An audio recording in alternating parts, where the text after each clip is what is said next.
That's a big 10-4, good buddy.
Hello, hello.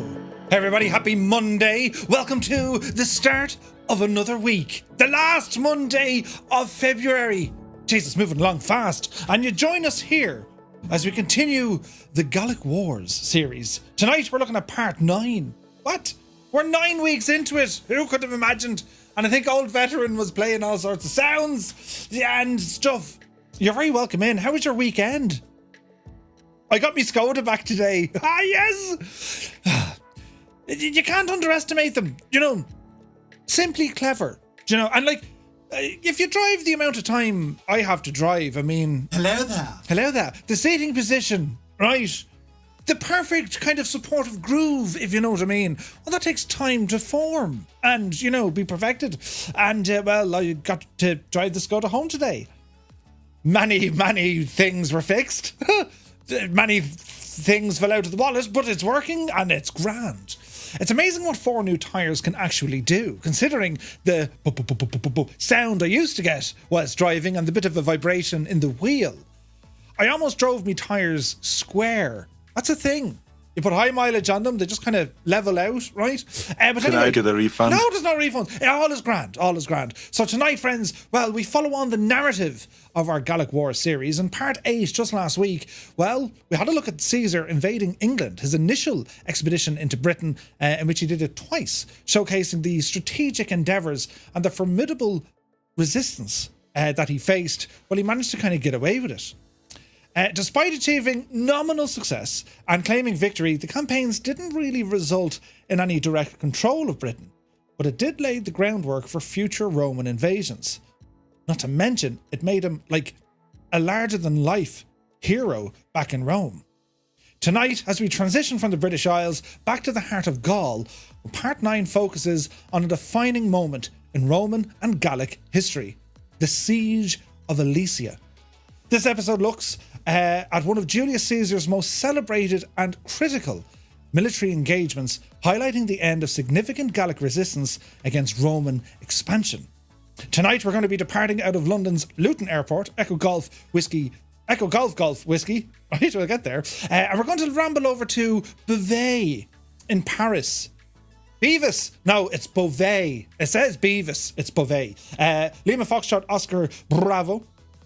Then we're going to head down to a place called, is it Joigny Airport or Yoigny Airport? Lima Foxtrot Golf Kilo. And I think that's right.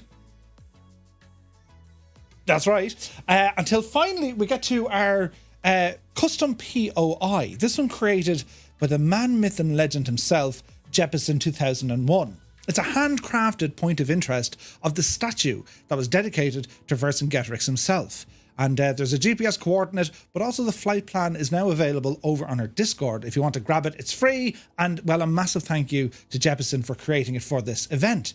Finally, we're going to do a full stop landing at Dijon Airport, Lima Foxtrot, Sierra Delta. We're going to cover a distance of about 390 nautical miles, would you believe, right? Now, could you tell if I was reading that? You know, be honest, right? Don't all, like...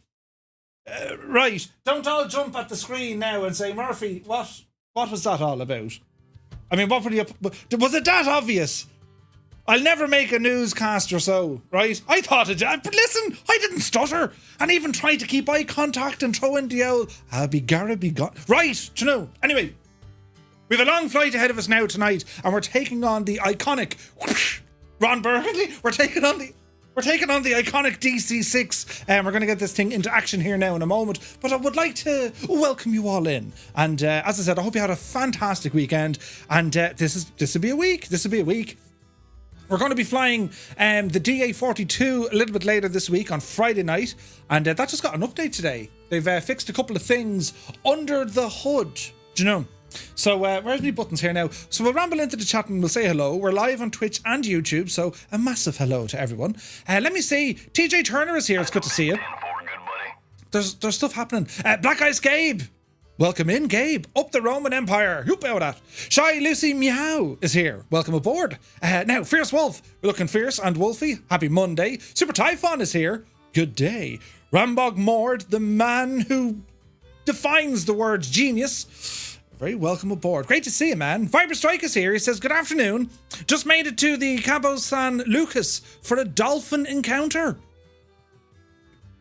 Go handy with them dolphins. Do you know? I hope you're having a great time, Viper. Energizer is here. He says, sure, look, it's a Monday again. I spent the past 2 days being mostly bedridden with the flu, so only watching for me tonight. The good news is, now I can fully judge Murphy's landings. You haven't a clue what you're doing. Energizer, wishing you a very good recovery. Jesus, me screen. Hello there. I haven't seen that one yet. Oh, that's an awful picture. Look at the back of me. Those who drink Australia. Did you ever see those ads, the Foster's ads, you know?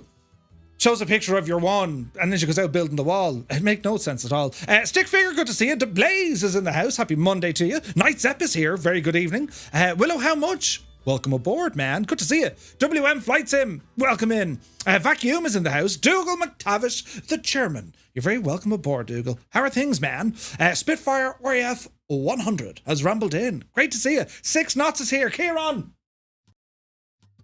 Asher, how are you? Kieran's been flat out with the Firefly Air routings. He's dropped something like 800 of them. They weren't being used. He knows, he checks. But some exciting things happening this week for a brand new hub down at Dubai. Do you know? Oh, my dad's home as well. Ah, brilliant. So I asked him, right? He flew Bangkok, Dubai, Dublin, right? And he did this yesterday, and he joined us for dinner a little while ago. And I asked him, you know, the usual chat, how did you get on? How was the flights? How was the yada yada? It was all grand, right? And then you have to ask him, right? I said, well, did you do anything, you know, terribly Murphy when you were out there? He says, I didn't stop doing terrible, wasn't it? Right. I says, what did you do? You know? So he did a couple of mad things, as you could have imagined, right? It's me dad, like. So we'll have him on at some stage to give us a full debrief. Sure, we'll nearly have to at this stage, you know. But one of the things he said when he was up at his hotel, and he said in the middle of the night, he was kind of, you know, he was jet lagged, so he was awake. So he said, sure, go for a ramble. I'll go for a stroll. And he went outside and took a right turn outside of the hotel. And he said it was up this kind of a nice kind of a lane. It was a nice street lane, you know. And he said he couldn't get over the amount of young people, predominantly women, who must have been clearly roasting in the temperature because, well, they were wearing very little clothing. And he said they were terribly nice and talkative. I says, you do know now what the crack was there, huh? I says, come on now, Jesus. You're not that harmless. He goes, what are you talking about? I said, they were, you know. Not at all. I said, what else did they go? Would you go outside your house in the middle of the night with very little clothing? I think not. And then the penny dropped. Balls, he said. I said, hopefully not, I said. And right, but he's a couple of different stories there that, you know, we'll have to get the old official kind of a military style debrief, right? I said, did you eat anything kind of weird, you know? And he says, he had, I forget the word he used. Worms, anyway. I said, what do you mean worms? Well, they're deep fried worms. I said, well, do they have like earthworms out there? Earthworm gyms. Remember earthworm gyms? Do they have like normal earthworms out there? You know, I've never seen an Asian earthworm. I've never spoken to one. I couldn't tell you. Seemingly they do, and they eat them. And I said, well, what were they like? He says, what do you think they were like? Not great. He says, yeah, they weren't great. You buy them in a bag and they're deep fried. Next to the lady selling you grasshoppers deep fried. And then he said they weren't even grasshoppers. He says these were locusts. These things like, do you know, he said you'd put them on the mantelpiece at home to keep kids away from the fire. They were freaking huge, right? I said, Jesus. So anyway, all that and more when he rambles in. We'll have to get him on soon. But anyway, I rambled on there. I've not to ramble on. You know what I'm like telling stories. Let me say, Englewood, good to see you. Shuffle Shoes shuffles in. AJH man. Strap21 is here. Happy Monday to you. Fallen Up has fallen in. Sunjammer, welcome in. Assidious, happy Monday. Jan Race says, good evening all. Welcome aboard. Kozaki Flyer says, Womans, here, arriving. When? Good to see you, Kozaki. Then we have Casey Wingboy, who's celebrating a birthday today, subscribing to the channel on a 5-month streak at tier 1. Thank you very, very much indeed, my guy. Hope all is well. We got a follow then by Ozuboy. Naughty Gnome jumps in the door. Tier 1 subscription for 38 months. Naughty Gnome, it's great to see you, man. Hope you're keeping well. And thank you so much for all the support, you absolute divil you. Bodup rambles in. Then Sunjammer takes the microphone. People of Gaul, Rome is your friend. To prove our friendship, it is customary at this time to release a wrongdoer from our prison. Brilliant. Or words to that effect. He changed the R's with W's. Wombat49, good day. Hope all is well, Wombat. Martel is here. Welcome aboard. Hemmingbird bursts in the door. I don't know if anyone remembers my pun about having a bad spine. It was about a week back. That's actually good. Well done, you. Brilliant. Fantastic. Rob MCR, good to see you. Hemmingbird then subscribed. Tier 2, 7 months. It's been 7 months. I haven't aged a day. Do you know what I'm saying? Right. Well, thank you very much indeed. Very kind of you. God almighty. Now, let me see. We're catching up. Old veteran 965 Scott has rambled in, and he has subscribed. Tier 2 for 38 months, Scott. Thank you very, very much. And to everyone, thank you also very, very much indeed. Really do appreciate all the support, lads. These are only brilliant. Sean Dale is here. He says, I hope you're all having a great day. And you, man, and you. Eagle Airways. Aaron, you're very welcome aboard.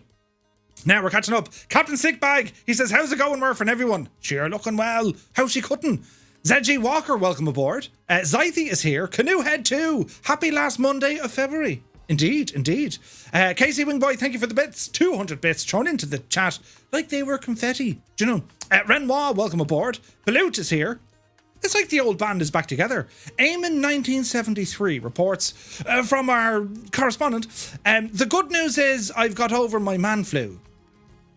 The bad news is I now have 3 night shifts to do. Oh, Jesus.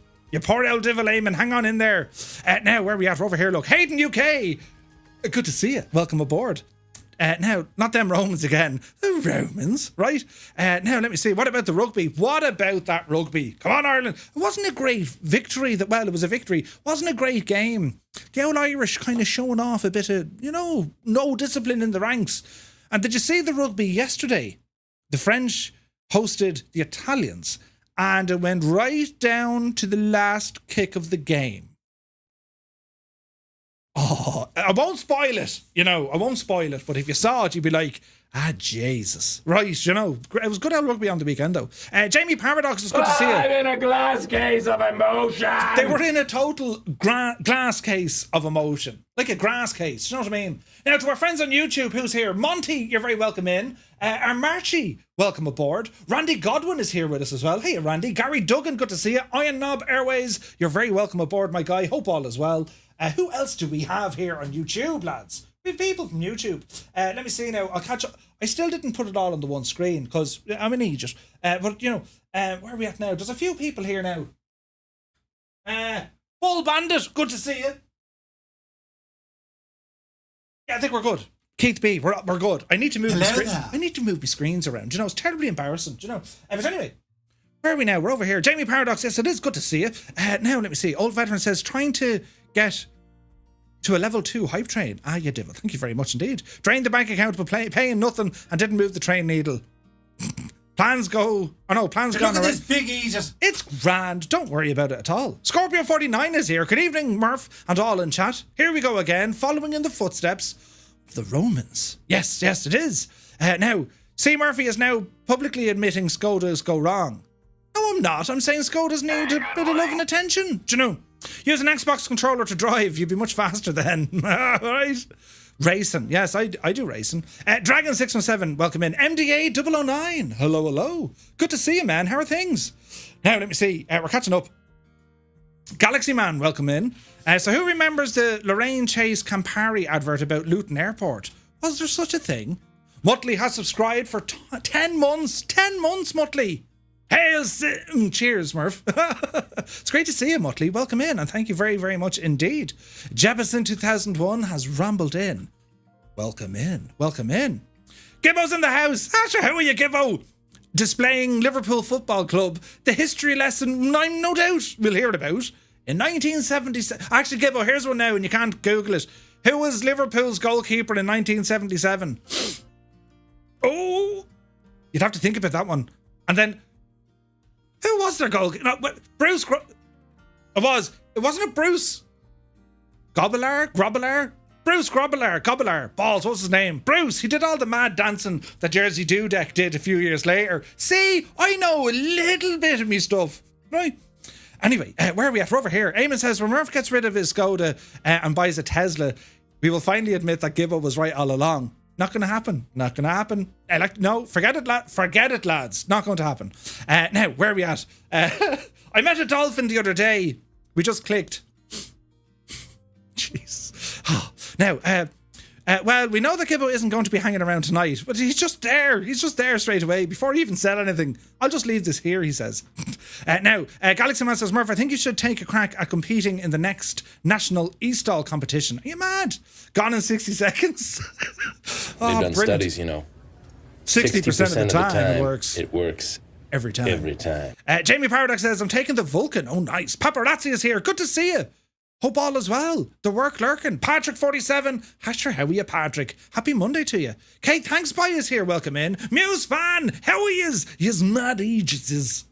How are you, Muse? Happy Monday, man. Hope all is well. I'm after walking in on a story. It's grand, it's grand. Yeah, there were business women. Oh, Jesus, I'm only there. I need to we need to pick it up. SK Son, it's good to see you. Now, let me see. Lady of the... Right, it was, They weren't women. Those women were in the nip. No, it wasn't them. No, they weren't women wearing barely any clothes. Hello there. I think I walked in at the wrong part of the story. It's totally grand, lads. Keane Lafford, it's good to see you. Hello there. What fever dream are we listening to? Do you remember that? Fever... Right, anyway, now where are we at? We're over here. Zybok Doc, calling from Denmark. Hello from Tipperary, Zybok. Luton Airport, a song performed by the UK all-girl band Cats UK in 1971. It reached number 22 in the UK singles chart. Did it? A song about Luton Airport. Would you get out with it? Get out with that chat, will you? Are you mad? What do you mean that was actually good? No, in general, most of them are like, right? But then some of them kind of do strike your funny bone, as in, that's quite genius, right? I mean, it's not important. They're all great, Hummingbird. They're all great. But some are greater than others. What was that one? We're all equal, but some are more equal than others. That's a great saying, isn't it? Who said that? I don't know, but we'll find out. D Jing, welcome in. Me as Thai, everything is normal. Yeah, pretty much. D Jing goes out late at night with no clothes on. You know what I mean? Stands around in a couple of streets. It's the thing that they do. Do you know? That's because they have the weather. 3 out of 3, and also a first trophy of 4 for Liverpool. It was a great weekend for sport. Ah, I see. Ozymandias is here. Keen Lafford smells food. Nice. Fallen Up says Thailand. That means possible counterfeit. Right, I'm telling you. What in the...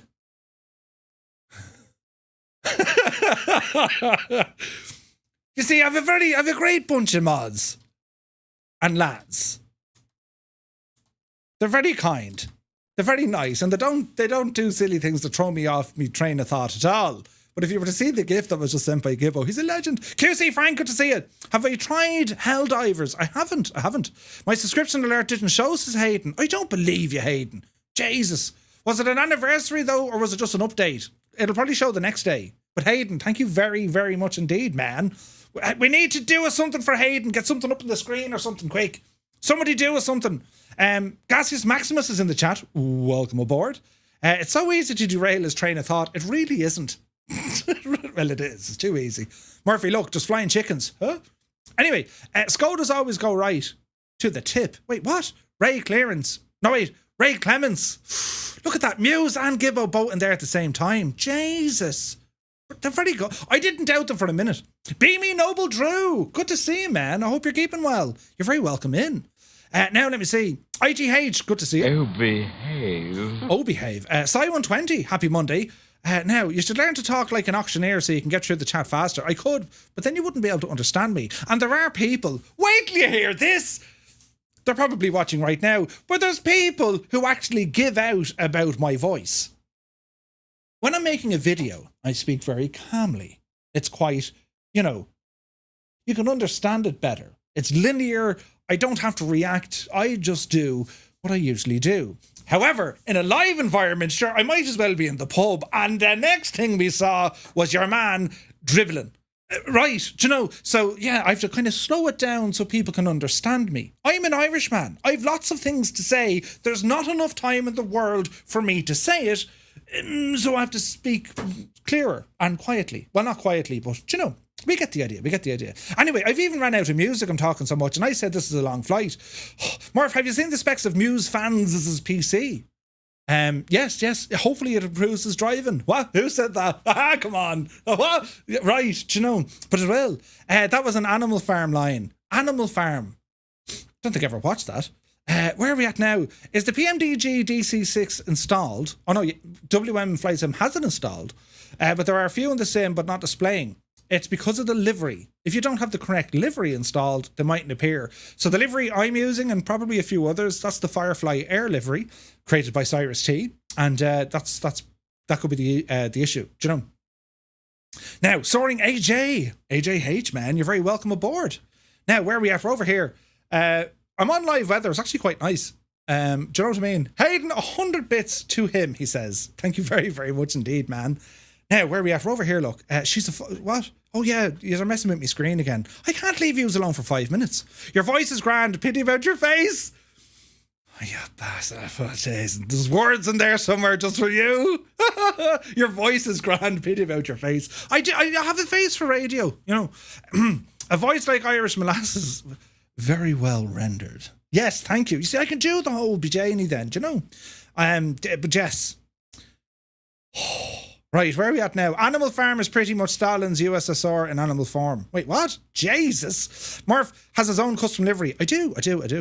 George Orwell, right? That one nearly slipped out. It nearly came close, didn't it? I realised that myself, Muse. I was like, oh no, don't. I've made it this far. Do you know what I mean?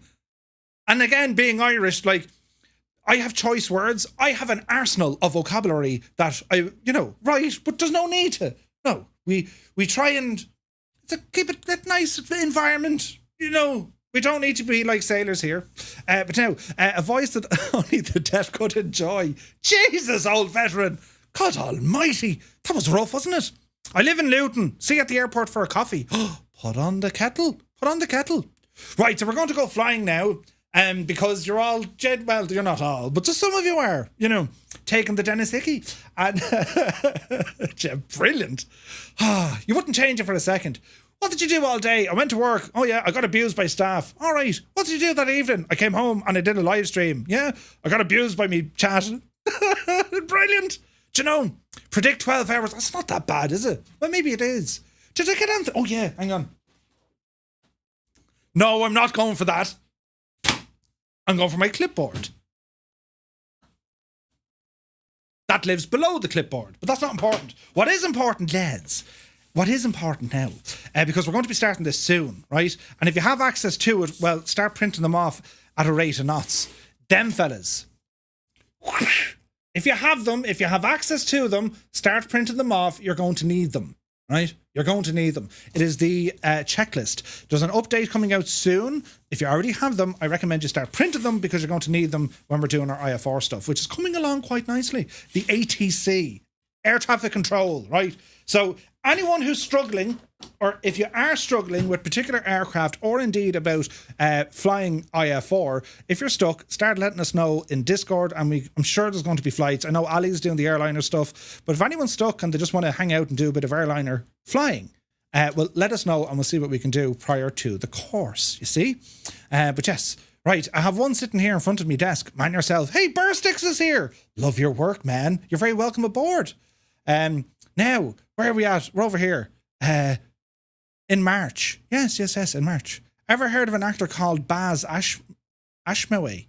Funny lad. Never known. Right, now, shall we get flying? I need like a transition to get us over here. Yeah, I'll work on that over time, right? So we've a whole load of information about tonight. Vercingetorix, the devil, and well, what's going to happen once we get down to this neck of the woods. And it was the kind of the final charge, if you like, from the Gauls. It was the last kind of massive collective force that they were able to assemble, and it all boils down to one massive battle, and it was known as the Siege of Alesia. But we'll get to all that now in a little bit. Right, Rambog, yes, myself and Gibbo are going to be helping you out with the old testing of the thing with the yoke, right? If you have anything ready, just let us know. We'll start messing, right? Anyway, where are you at, Murphy? You're over here. Yes. I'm over here now, right? So what I'm looking at here then is our flight plan. And exclamation point route will give you the route. But just to give you an idea, we're going to blast off out of Luton, fly out over London City, out over the English Channel, and just north of Paris, we get to Beauvais. From Beauvais, we fly down to our next location, Lima Fox Golf Kilo. And then along the way, there's a POI. And this is the custom POI. And the coordinates, well, they're a lot long. And it's just in here. There's a monument of Vercingetorix. Do you know? Hayden just gifted a tier 1 sub to Burstix. Thank you very, very much indeed. Very kind of you. Cheers. Miltech has gone all quiet. Curly Toes, good to see you. Well, that's usually a good sign when a developer is quiet. It means they're working on stuff. But yeah, I think they're going to have another beta available soon for the Chinook. I'll try and get eyes on. That's because a lot of the time, like, they got to draw a line in the sand somewhere to say, okay, we're now going to release. Do you know what I mean? The preview video went out. It received a lot of feedback, tons of feedback, in which the developer can kind of take all that feedback and go off and make a few changes. It's actually it's a brilliant idea. It's a brilliant way of getting feedback of your product before it's actually released. Meaning you can see it in action, people can bring up their questions or whatever, and then the developer can work on that. The alternative is the developer releases it, it gets negative reviews, damaging the product, and then the dev, well, he's still going to update it, but people are going to say he's to wait for other people to review it. Do you know what I mean? But anyway, all is well in the realm. Here we are with our beautiful DC-6, the Douglas DC-6. This thing built on the foundations, of course, of the DC-3, the DC-4, DC, and so on. DC-6, that's where we're at. But there's a couple of things. You might look at the very front of the aircraft, mainly around the windows there of the canopy, very similar to a DC-3. Well, you wouldn't be wrong. It is the same design, right? Same design. And delivery, as I said, Emerald Isla, or Isla, and or Ilza. And it's from Rambog Mord, and it's absolutely incredible. So we're on the ground here at London's Luton. I'm down by the signature FBO, and well, it's time to get ourselves up and running, and let's see what happens, right? So, are we ready? Mr. Z is here. It's good to see you, man. Flying Iron Simulations also quiet. They're flat out, but I know what they're working on, so let them be flat out, you know? Can't take credit for that. Rambog, what did you do? It's pretty much up and running. What was it? Can't take credit for it. It's pretty...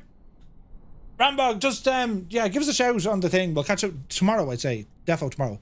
Right, here we are anyway. So we have our little EFB. Isn't it gas? PMDG brought out a very functional EFB with the DC-6. Very functional indeed. But anyway, so we have we have a couple of things here. The main thing we need to check is make sure we have ground power connected, which we do. Our fuel and payload, well, we're loaded up. Number of passengers, not really worried, it's just us, but we have plenty of fuel on board. We don't need this guy, the flight engineer. We're going to try and fly this ourselves. Maintenance, everything should be okay, but we're going to do a quick repair and top up all our oil, just to make sure we're absolutely tickety-boo. We're looking good. We have 8 hours on the aircraft, and then our stress visualization. So all is looking well. All right, so we're going to close the doors.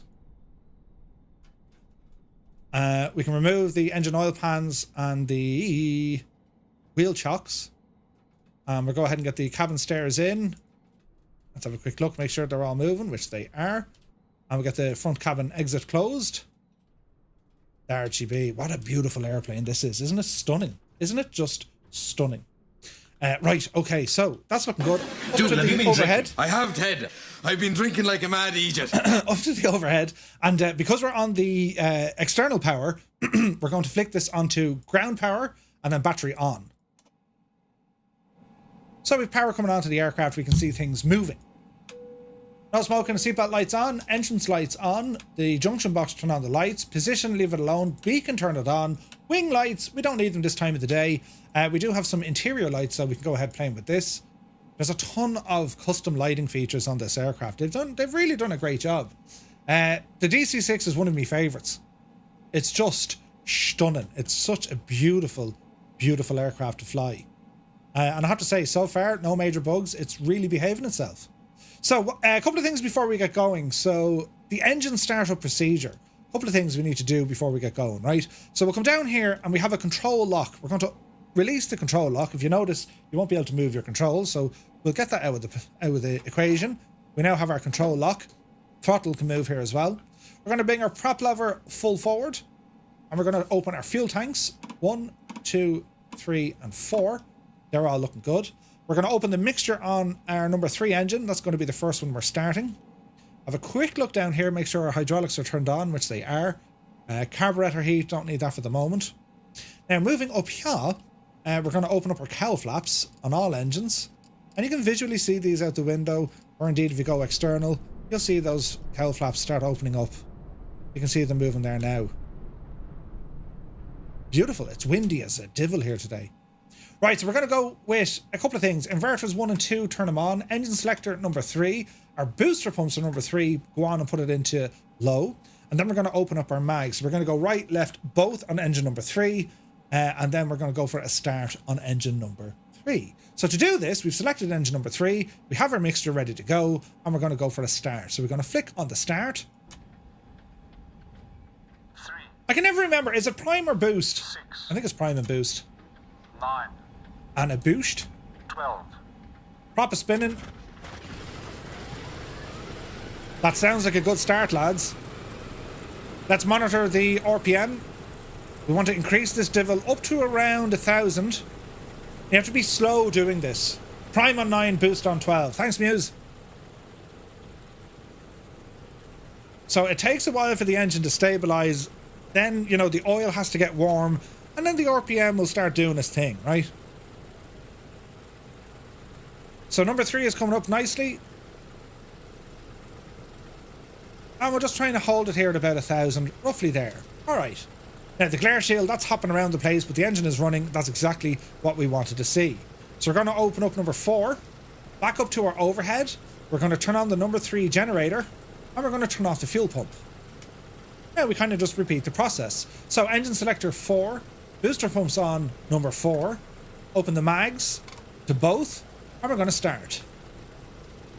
3, 6, 9, Primer, 12. booster. That's a good spin, good sound, and again we're going to monitor the RPM on engine 4. You see the way 3 is just slightly hovering above 1,000 RPM? Now we don't need to touch anything. Number 4, once it warms up, it'll get up there itself, which is grand, right? Crosswind for takeoff. Beautiful, beautiful. Alright, next up we're going to go for engine 1. Now we're going to turn on the gens for number 4. Booster pump off. Fuel pump for number 1 on. Engine selector for number 1 to 1. And our mags on. And we start. 3, 6, 9, Prime. 12. Booster. Number 1 is coming alive. We can see it here. 3 and 4 are getting fairly stable. And again, number 1 will start moving up, right? Let me see. Gunagnar, thank you very much indeed for the follow. Cheers, man. Okay, and then our last engine here is going to be number 2. Mixture up. So we're going to put gens on for number 1. Booster for 1 off. Fuel booster for engine 2 on. Engine selector number 2 on. And our mags onto both. And let's go for a start on engine 2. 3, 6, 9, Prime. 12. Boost. Engine 2 is coming alive. And that's a good start on all engines. Good stuff, good stuff. Okay, continue now with our overhead. Going to wait for these switches to reset. We can put on the generator for number 2. Pumps off. Engine selector now goes to off. We can now change from the ground power back onto the plane power. We're now providing our own electricity from the gens. Auto feather, just make sure these guys are pulled out. You could have automatic feathering, but I'm just going to leave it off. You'd have it on usually during takeoff if you had to, but we don't need it. Position and flash, leave that alone for the moment. Lights are looking good up here. Gens are on. Fuel pumps are off. Everything here looks good. We now move down, so we're going to work on our pitot heat. So we go to Captain Pitot and static and put on our scoop heaters. We can see amps being red. Moving across the left-hand side, we don't need any sort of de-icing or engine heat. That's all quite okay. Cockpit temperature, leave it alone. Some white lights on here as well. All the circuit breakers are modelled, which is pretty class, right? Let me see. Engine superchargers, don't need to worry about that. We have a sufficient runway here. Again, our electrical panel, everything's reading what it should do. Plenty of volts, we're looking good. Manifold pressure is looking fairly good as well. And now we're going to focus on our avionics. So, go ahead and turn these on. There's no avionics master switch, it's only a matter of turning the stuff on or off. At this stage, we also get our lights on, our landing lights, yeah? So we'll locate all of this. We're going to put in a very quick flight plan. And let's see what happens. So it's acquiring the satellites. That's quite okay. All the while, we're allowing the aircraft warm up. We're allowing the engines here to warm up. So, a quick check here on our main glare shield. We're going to reset the baro to local, 3009, or it looks like, and reset our directional indicator.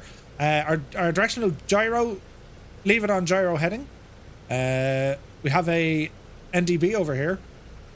No, we don't. We have a DME over here.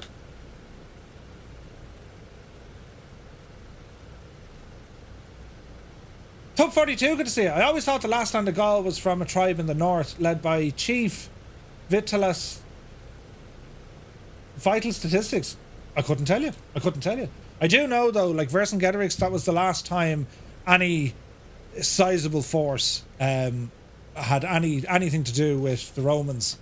Because after that, like, because they amassed such a massive army. Do you know what I mean? Oxygen, make sure that's all up and running, which it is. Although there's no oxygen flowing, we probably don't need it. That's the windscreen wiper over there. Ground power unit, go ahead and disconnect.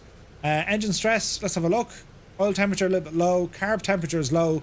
That'll all start increasing once we start putting a bit of power into the machine.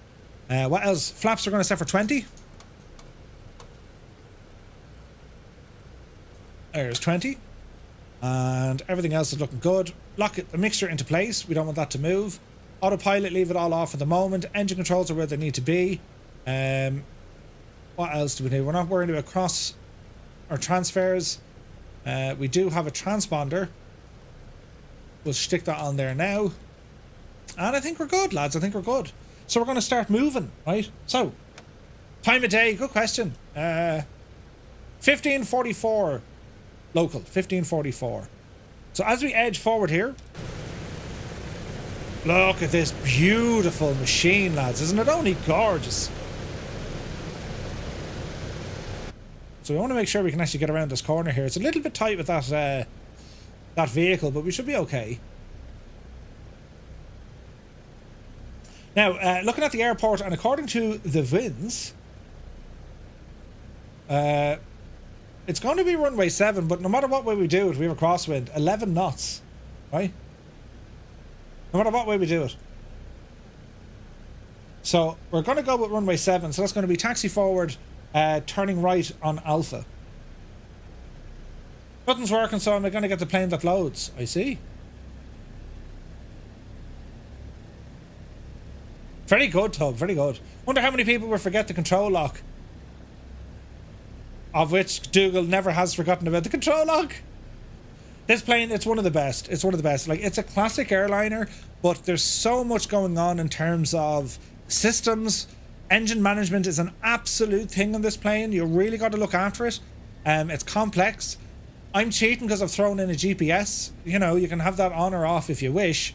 But like, just to give you an idea, right? I mean, this aircraft, if we look closely here towards the back, there was a porthole up here for looking out. This was for celestial navigation, right? I mean, that's what it was used for.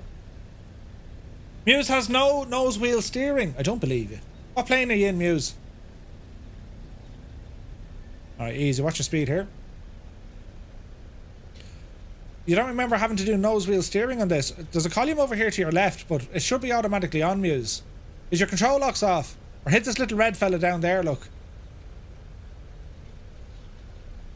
Now, all the while, you want to keep your RPM somewhere between 1,000 or 1,500. Ideally 1,000. DC-6, try the little red switch down here. And make sure you have your hydraulics are turned on. Following up, yes, I'm going to be checking that out on Wednesday. I need to oh Jesus, I need to test it tomorrow. So there was an LOD gadget that you can kind of work off, and it would make some calculations and kind of change your LOD settings in flight, and it works fairly well for most people, right? But now there's an FPS one, so let me mess around with it tomorrow, and for sure we'll show it up on the news tomorrow. Still not showing a DC-6, even though Firefly livery is installed. It loads okay if I choose the DC-6, so you're not sure what's going on? WM, go into your traffic options and make sure the variety is set to high. Yeah? So we're taxiing along here. We'll turn on multiplayer here now in a moment. Man, look at that plane. Isn't it absolutely gorgeous though, isn't it? It's a work of art, this machine. We'll go the long way. We'll go down this way.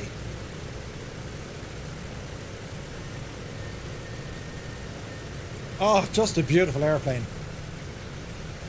It's gorgeous.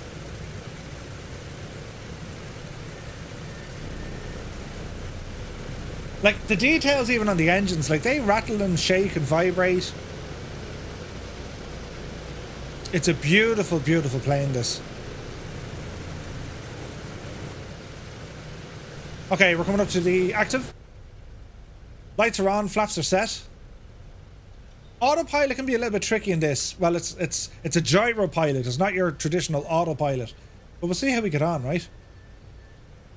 And we do have squeaky brakes for sure. Alright, easy does it.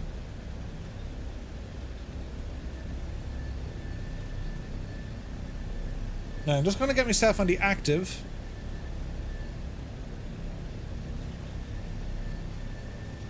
Easy. So our initial heading is going to be about 145 degrees, right?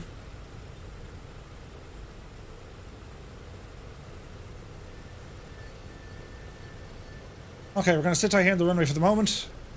Stick on the old parking brake while we're waiting. A couple of things to get done. So, temperatures and pressures were okay. Carb is a little bit low, but they'll warm up with the engines. I'm not too worried. Cylinder head temperatures are fine. Looking up on the overhead, everything here is set for takeoff. Strobes, flash. Everything here is looking good. Ox blower, a bit of air, turned it on. Auto feather test, leave them off. We could do a water, which is kind of like a turbo takeoff, but we don't need it here.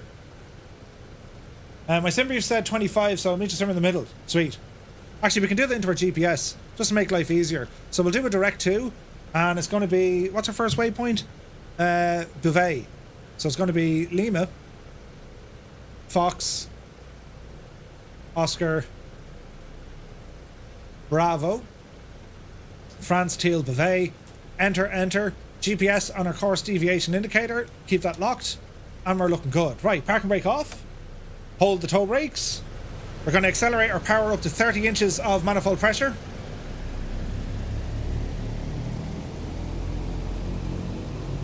Engines are stable. And we're going to continue up to about 52%.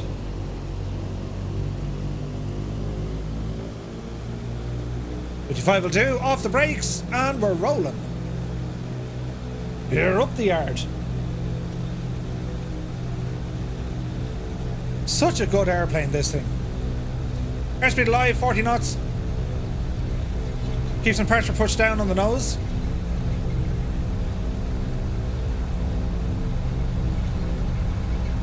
There's the crosswind hitting us. There's 80 knots. Wheels are skittish. There's 100 knots. Yep, see Betsy. Positive rate of climb. We'll give it a very shallow climb. Gear up. There's the wind taking over. Flaps 15. Speed 120. Flaps 10. Maintain the rate of climb. Hey, Nutty Slack is here. Good to see you. Okay, flaps all the way in. Easy now, easy now. Bit of trimmage.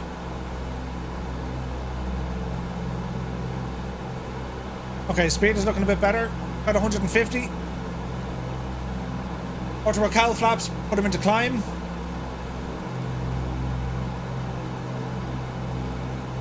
This reduces a little bit of drag as well. Nothing major, but a little bit. Okay, autopilot, gyro, engage, lock it, and let's go localizer. This should capture our GPS, I think.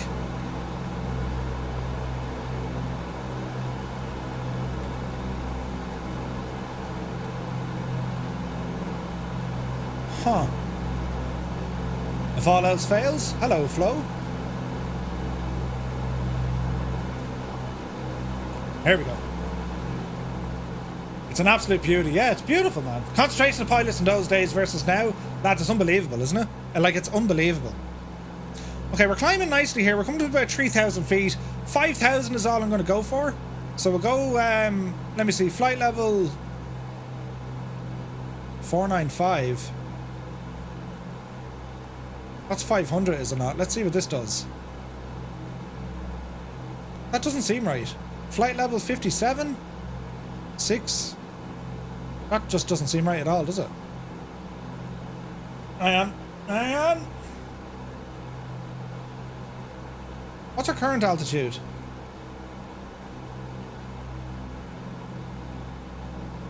Is the DC-3 slow? Yeah, a little bit. Why is that all the way up into the sky? 412? Is it mad? Dial that devil right back.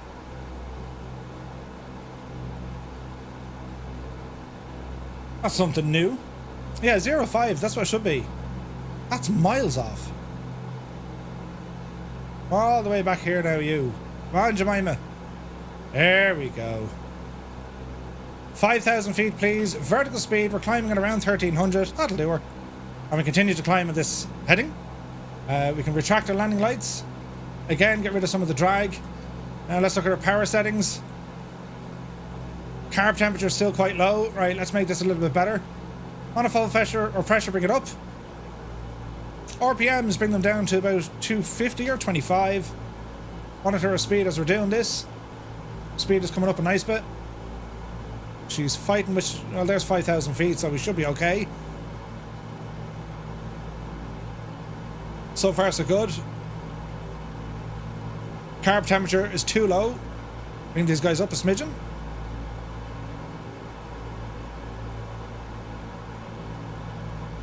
Any movement? They're slowly starting to come up.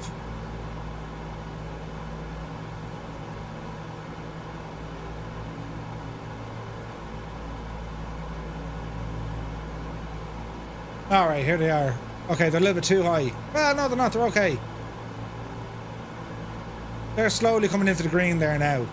And we don't need to leave that on full on. We can mess around with it, you know what I mean? Ambo Man, good to see you. Holy Zoinks, that's called Flow Pro by Parallel 42. It's an essential add-on, I think, now for the sim. It's essential. Our speed is doing really well here, so we can actually go cruise onto our cowl flaps. Okay, so after takeoff, lights are up, gear is locked in, flaps are in. Double check. And we're just keeping an eye now on our carb. So, see the way they're off the chart now, hot? Down you go. I wouldn't close them, I'd leave them just open a little bit. This all has huge impact on your performance of the aircraft, so keeping these lads in the green. If you don't want to be looking at them, you can go to your tablet and have a look over here. Your carb temperature, they'll indicate in here. Now, I'm having an issue with the BMAP for my oil temperature and the pressure. I can't get the divils anyway increased, but I think we're okay, right? Flow Pro, that's the one. So a quick check on where we're at. We're moving fast. We're cruising here like, jeez, I'm surprised at the speed, but we must be getting a bit of a tailwind, right? So we're doing very, very well indeed. So multiplayer, let's have it. There's definitely a lot more work involved when it comes to this aircraft as we're approaching London. It's not the easiest thing to sit back and just let it do the thing, right? Restarted the flight as I thought it must have been a bug and I get a CTD. Well, the curse of Saint Jerome. No idea, Muse. So let's see what happens. Just plenty of time to catch up, mate. Plenty of time. Okay, so we got a few people starting to appear now. Let us know your speeds, lads. I'm going to intentionally bring our speed back a bit as we approach London. Let you guys play catch up. Manifold pressure coming back to 20. Let's hold it there. That should bleed off the speed. And what we'll do now, as we're waiting, well, if you're on the Xbox, press 1. If you're on the PC, press 2. And if you're here for the sheer crack of it because it's Monday, well, you press number 3 buttons.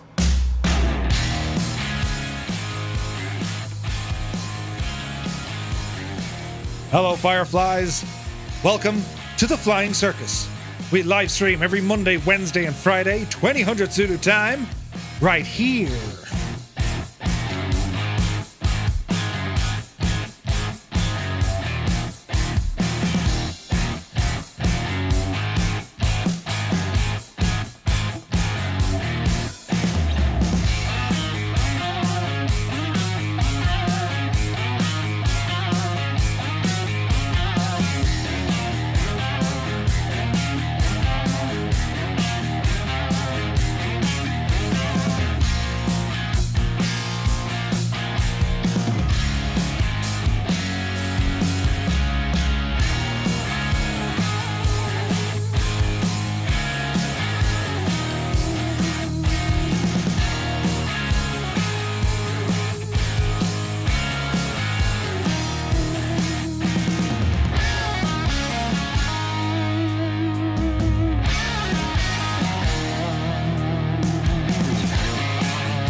All right. We're flying directly over London City Airport. Look at that for a view. Ailerons into wind is here. The him. You're very welcome aboard. Super Tie reports 30 on the PC, and we have 2 on console. Thank you very much, Super Tie. Right, we're doing well. Speed now hovering at around 200 knots, directly over London City Airport. Look at that, lads. Isn't it nice? Beautiful. London City is looking all London City there in the background. This is very nice.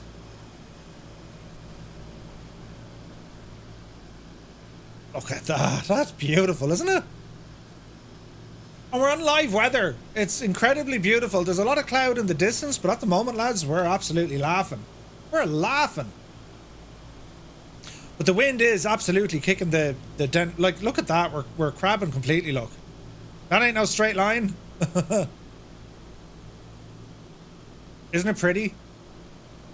And like London City Airport, what a challenging airport to try and land in. It's friggin' nuts.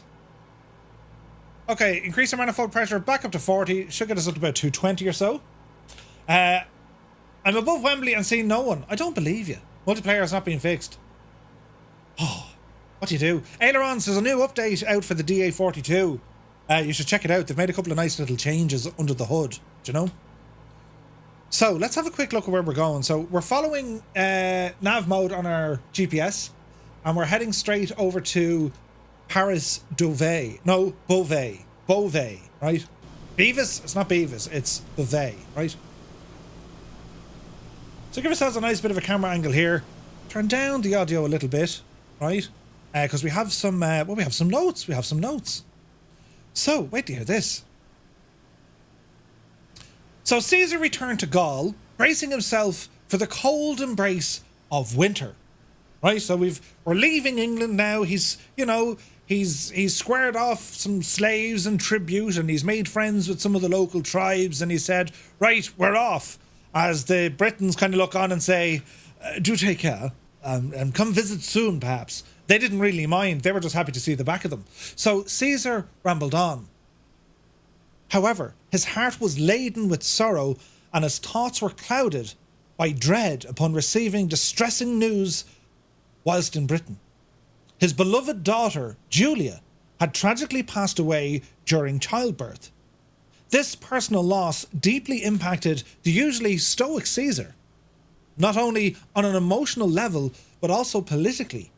Julia's death served the familial bond that tied Caesar to Pompey, his fellow triumvir, leaving Pompey as the uncontested leader in Rome with no personal ties to Caesar, especially with Crassus stationed all the way out in Syria.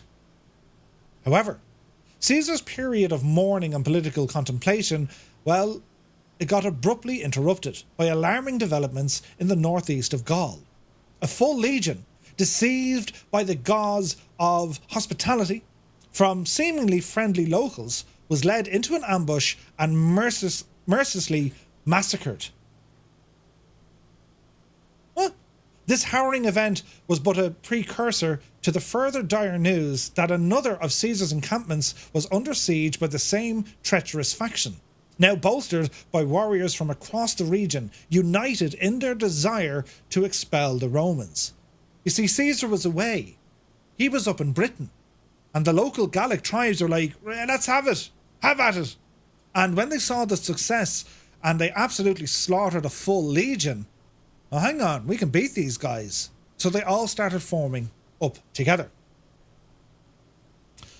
The camp under siege was commanded by one of Caesar's most competent generals, Quintus Cicero, the brother of the renowned orator. Cicero, yeah? This situation demanded immediate attention, pulling Caesar away from his grief and thrusting him back into the role of a commander determined to quell the rising rebellion and secure safety of his beleaguered forces. The stakes were high, not just for the survival of his men, but for the preservation of the Roman authority in Gaul. Quintus Cicero, astute and vigilant, had not been deceived by the stratagem that doomed the other legion into a tragic fate. Although he recognised the deception, this awareness offered little consolation, as he found himself besieged by a formidable Gallic rebel army, cut off any means of communications. In a desperate bid for help, a slave offered to navigate through the enemy lines and reach Caesar with the news of the siege, bargaining his freedom for this perilous mission. Upon receiving the urgent message, Caesar wasted no time. He mobilised his forces, braving the harsh winter conditions, and embarked on a swift march to rescue Cicero's beleaguered legion. The arrival of Caesar's legions, cutting through the snow with determined resolve, turned the tide. The rebel forces, unprepared for the sudden onslaught, dispersed in disarray, thereby lifting the siege and securing the survival of Cicero and his men. The aftermath revealed the extent of the ordeal faced by the defenders. Nearly every soldier within the camp bore the scars of battle. Caesar, in a grand gesture of recognition, lavished praise, awards, and honours upon them. This moment underscored Caesar's genuine concern and care for his soldiers, transcending the conventional commander-soldier relationship. Caesar's affectionate reference to his troops, not as mere soldiers, but as comrades, underscored a profound bond of solidarity and respect. Such acts of kindness were a recognition fostered an unwavering loyalty amongst his troops, a loyalty that would become a pivotal advantage in the looming civil war. To them, they were not just legionaries of Rome, they were legionaries of Caesar. Ooh. Muse, did you get in or get out? Another CTD, he says. Jesus. Lima Kilo Mike is here. It's good to see you, man. You're very welcome aboard. So as the winter thawed into spring of 53 BC, Caesar's focus sharpened on a singular objective: revenge. This resolve signalled the continuation of a campaign that was much about asserting Roman dominance as it was about personal retribution, setting the stage for further conquests and the consolidation of Caesar's power. Caesar, fueled by a relentless desire Dreamy, sleepy, nighty, snoozy, for snooze. retribution, thank you, he unleashed the formidable might of his army upon the Gauls, responsible for the ambush of Cicero's legion and the harrowing fate of the legion deceived by local treachery. His campaign was merciless, characterised by a ruthless pursuit of those tribes implicated in the attacks. The men were mercilessly killed, while women and children were condemned to slavery, a grim testament to Caesar's resolve to exact vengeance without pity. It was actually said that Caesar had some 8,000 warriors captured. He had their hands chopped off. Anyway, in the same year, demonstrating strategic acumen and the determination to sever any external support, Caesar constructed a second bridge across the Rhine. This move aimed to cut off reinforcements and supplies from Germania, reinforcing the message that Gaul had lost its sovereignty and any aggression towards Roman forces would invoke immediate and severe retaliation. So he went back across the Rhine. That was a statement in itself. However, Caesar's strategy, while intended to crush the spirit of the resistance, actually had... drinking. I have, Ted.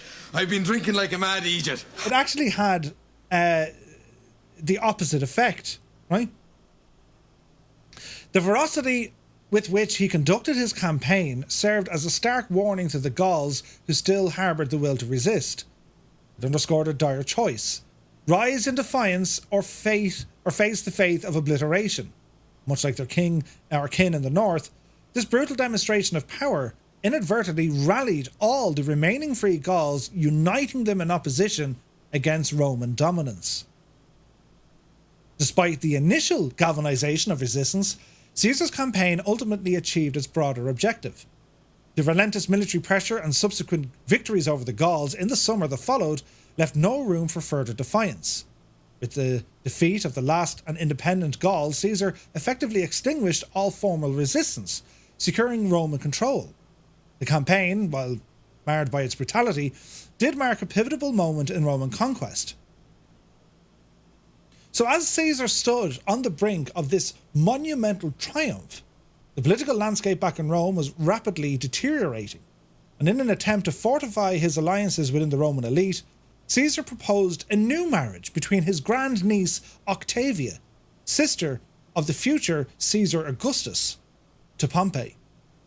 However, Pompey rebuffed this offer, choosing instead to align himself through marriage with the daughter of Quintus Metellus Scipio, one of Caesar's most vehement adversaries. This rejection served as an ominous indicator of the shifting political currents.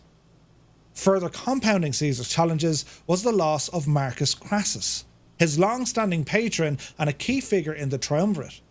Crassus met his end in a catastrophic failure in the east, effectively dissolving the political alliance that had underpinned Caesar's rise to power. Crassus wanted glory, he wanted a triumph, so he decided to head east and face the Parthians. And the Parthians, they were every bit a match for Rome, as would have Rome been for the Parthians. And Crassus, well, he didn't have the same military expertise as Caesar or Pompey. He was the money man. He was the brains of the outfit, but tactically, he wasn't very good at all. So, with the triumvirate now a relic of the past, both in spirit and reality, Caesar found himself isolated amidst a political maelstrom. So the triumvirate is gone. Crassus lays dead. Pompey wants nothing to do with Caesar, and he refused another wedding or arranged marriage into the Julii family. Friggin' nuts, right? Sounds like a Saturday night in Dublin, right? Brilliant. Yet the urgency of the situation in Gaul left little room for Caesar to dwell on these domestic political upheavals. The year 52 BC, as we're just leaving England, that's the English Channel here now, lads. We're not a million miles from Lyd or Dover. Dover's up around the far corner over there. Look at that for the sight. There's Dougal. Beautiful, lads. Isn't this beautiful? Look at that. That's stunning.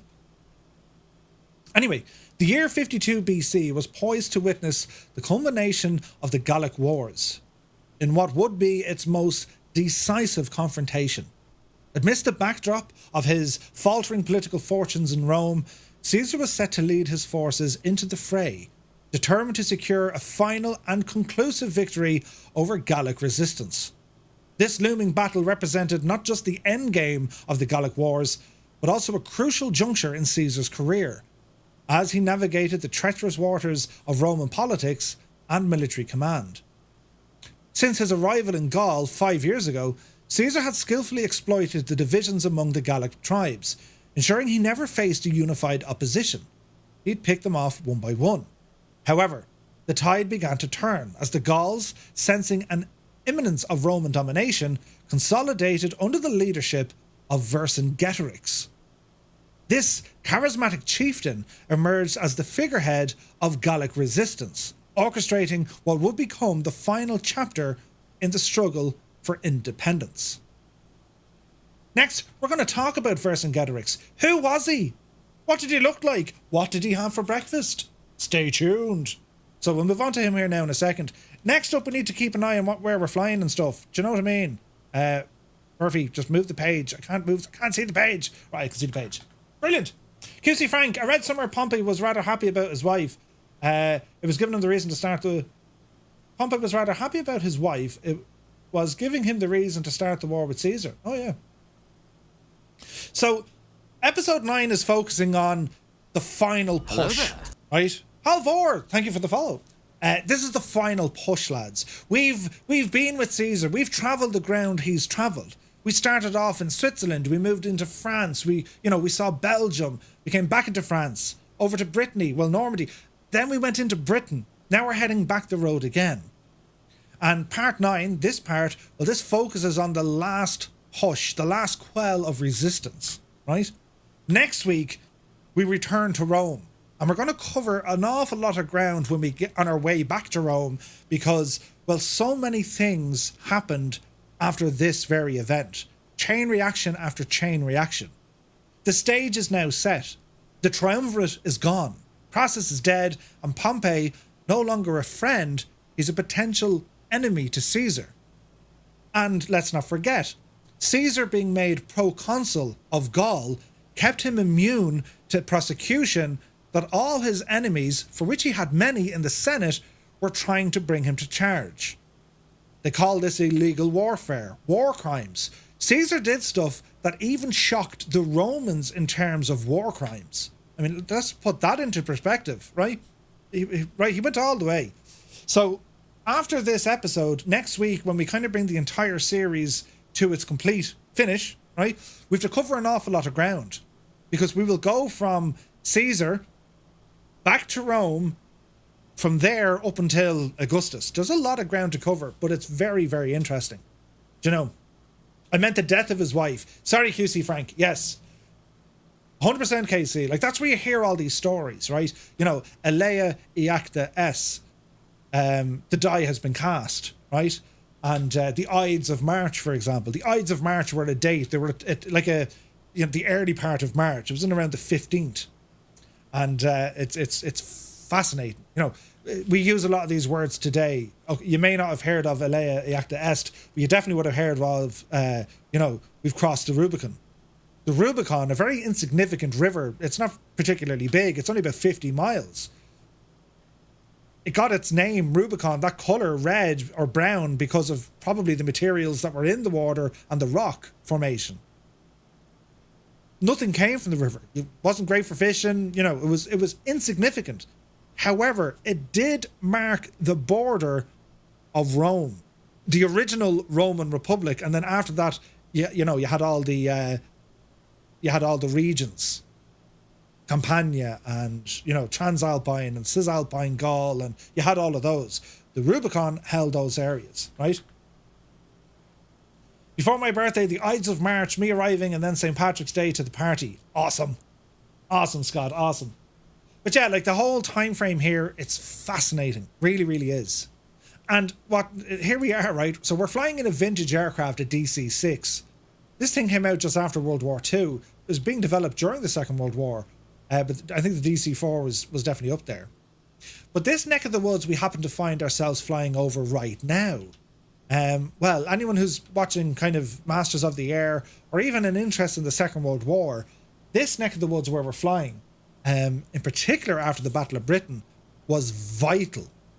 This was vital for Allied aircraft flying across on bombing runs and everything else, but also, of course, on the German aircraft tipping across, be it for raids or for even reconnaissance. So we're flying where many have flown before. Kind of cool, isn't it? We did a DC-3 flight there last year, June. We reenacted the D-Day flight of the airborne divisions. And we took our C-47s out of southern England. And that was, this is up around the Pas de Calais. That was further down in Normandy. But I don't know, it gives you goosebumps flying this neck of the woods, doesn't it? It just does. It just does. But we're on live weather. It's quite windy, and we are now starting to fly in, pardon me, to a bit of soup. So it'll be interesting. Captain Mountings, 100%. 100%. So the Romans had all these kind of rules and regulations. You could not enter the city in military attire. You dare bring military soldiers with you. So there was boundaries set. No legion were allowed to enter Rome. To do so was a sign of treason. And if you remember all the way back in episode 1, how Caesar kind of came to be.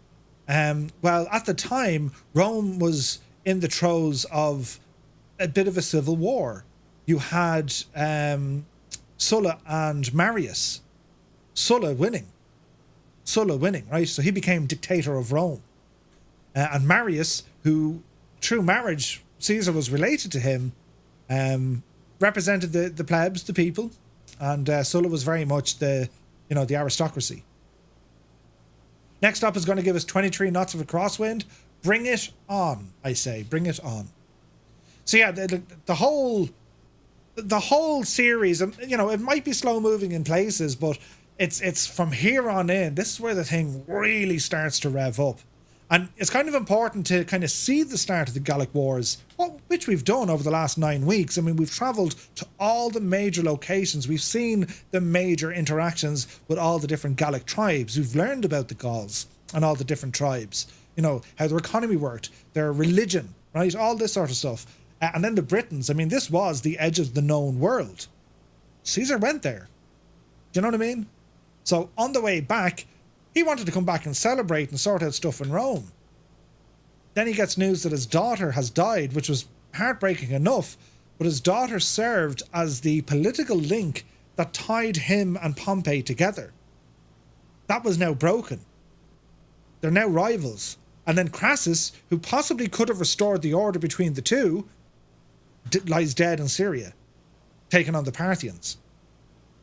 It was often said, if you have two generals or, two dictators or whatever it is, one will go one direction, one will go the other direction. They work against each other. And that's exactly what we're going to see kind of next week, Simon20 says, I came across a bug fix by accident this weekend. If you're in DX12 and getting micro stutters, switch it back to DX11, go fly and switch it back. Don't know why it worked, but it did. Ooh, some truly great flying skills. If these guys are on live weather, look at these. They're the whatchamacallits, aren't they?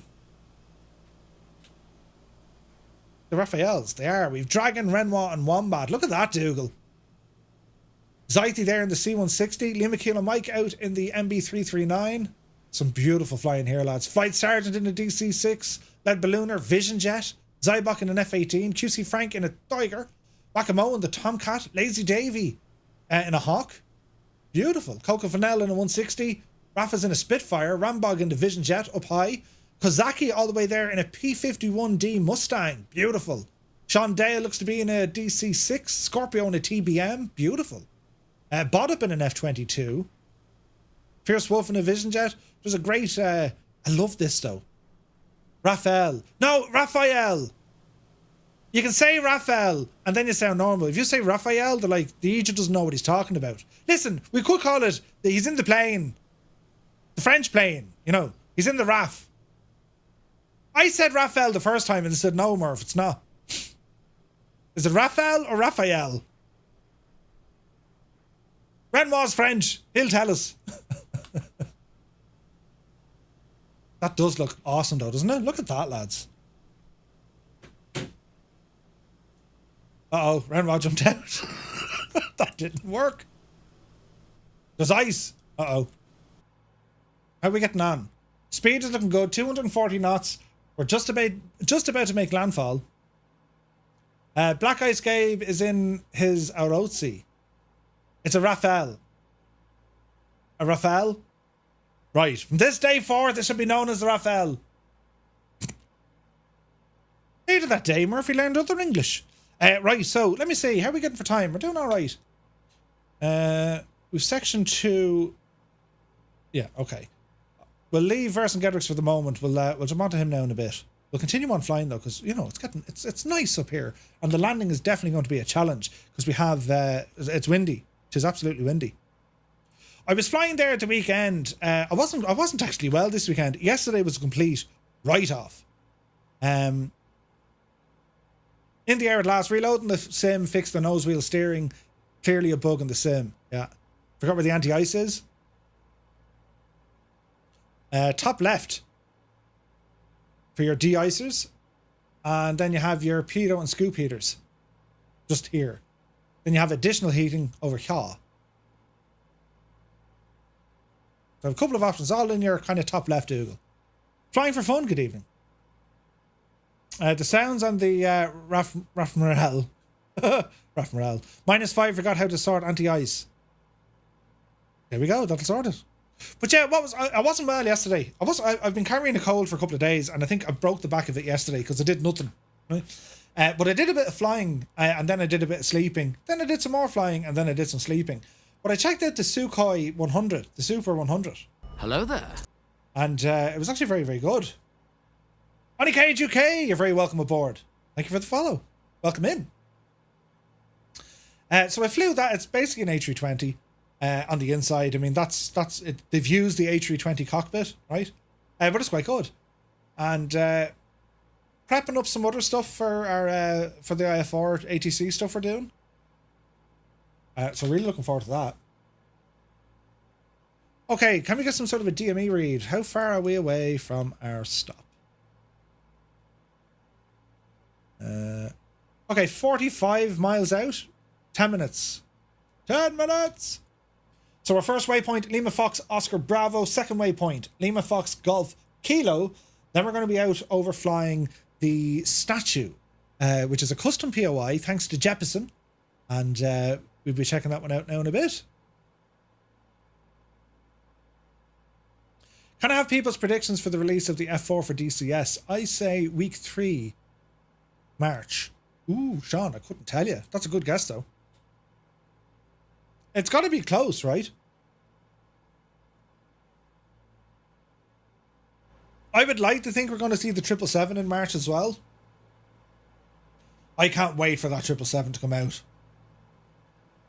Like, okay. I can appreciate just how good the Phoenix is. It's so good. But my preference for flying, I don't know what it is. I prefer Boeing. I'd love to be able to do the Airbus stuff. I just prefer the Boeing aircraft. You know? Am I going to fly Dubai to JFK, says Super Thai? No, but I'll do Dubai from Dublin. Defo, when that 777 comes out? Definitely.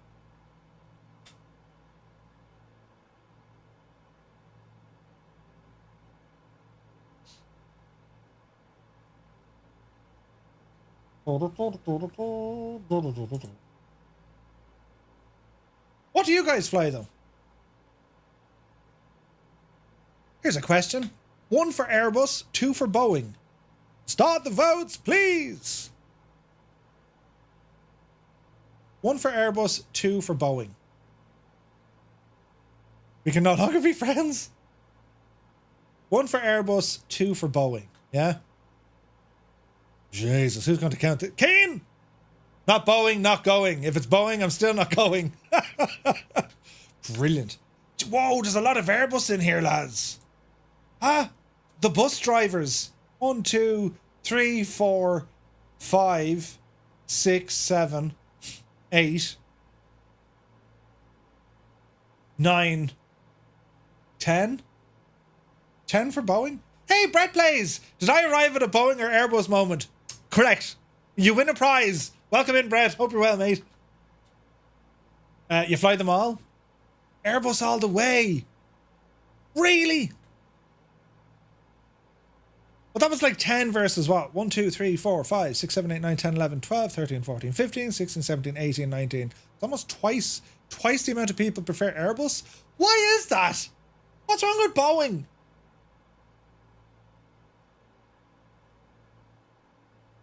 I need to make a phone call to the Boeing Corporation.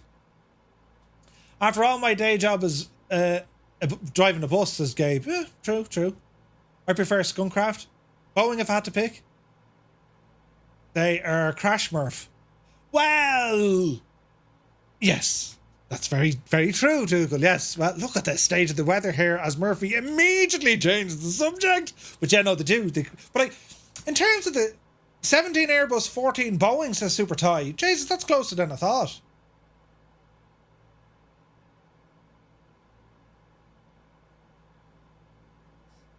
We'll have to do some sort of a community challenge soon. Leave that one with me.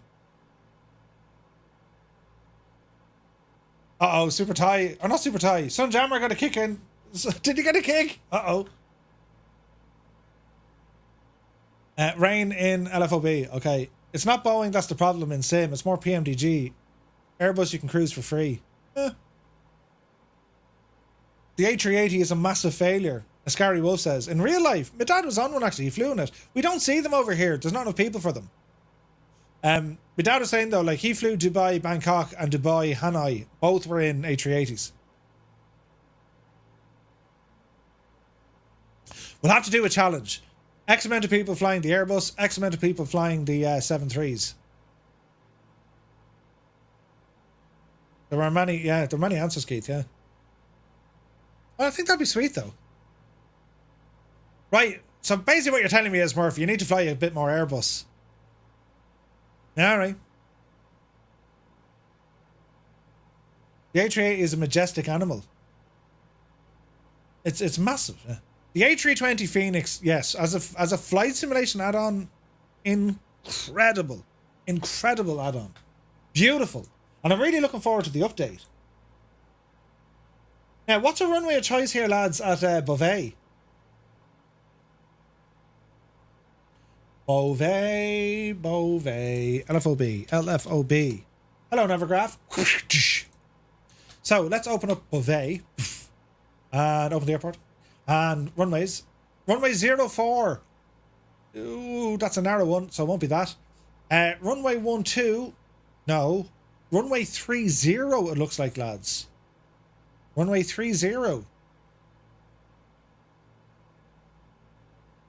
Right. 777 would be great. Looking forward to the A380, 75 and MD-11. Oh, yeah.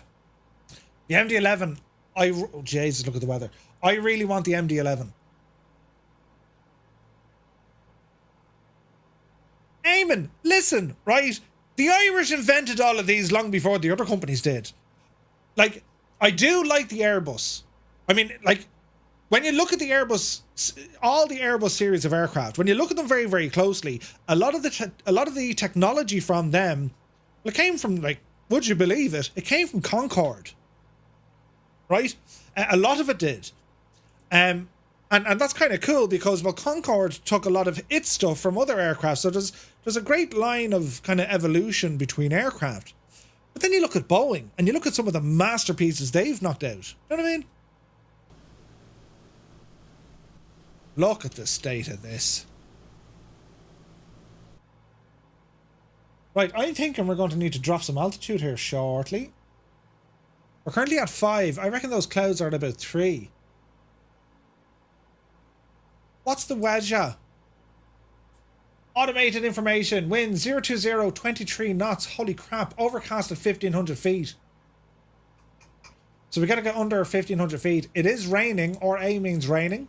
Temperature is 6. Dew point 4. QNH 1010. Right, so we need to get under 1,500 feet. So it'd be 1,000 feet. Should allow us to get visual. Visual, right? Energizer said, what I'd really love for the sim is a VC-10. Oh, yeah. Oh, yes. Hey, Sydney Radio. No, so dead after all. Emirates, Lufthansa, Etihad, British Airways have begun reactivating their A380s. Are you serious? That's because the demand is back. Rambog, good man yourself. Rambog, I've another wild idea that we need to work on. Some sort of a solution, right? You're not going to like it, though. I'm trying to get our own voice ATIS. I was trying to figure it out this morning. I'm not going to lie, I got a headache from it. Our own voice ATIS. It is possible because we know VATSIM use it. Then I also looked into AI, but it needs to be fed information. So how do I automate text ATIS into the other? was trying to see could we get this for the IF4. Wouldn't that be handy? Because you need 8s. Or I could just do a recording of me. Shannon Airport information. AJH. Winds. Very. Temperature. Freezing. Remarks. I left me wallet on the bus. Active runway 24. Departure 06. Right. Wouldn't that be brilliant? Yeah, there's no panic. There's no panic. There's no panic. Lance information. That's what we need. Where's that real Atus? He was the dude, wasn't it? Where was that now? Jesus, I had this in here somewhere. I always forget it. Oh, we have to play it now because I've mentioned it. That's right, friends. Look at this car right here. Come here. Colonel Fork sent me on a video of this fella. No, not him. That's right, friends. Now, you could push it in. Right? Pick up the phone. Pick up the phone. Look at this car right here. Colonel Fork sent me on a video and I was sore from laughing. It was absolutely brilliant. Absolutely friggin' brilliant. Now, where's this thing? We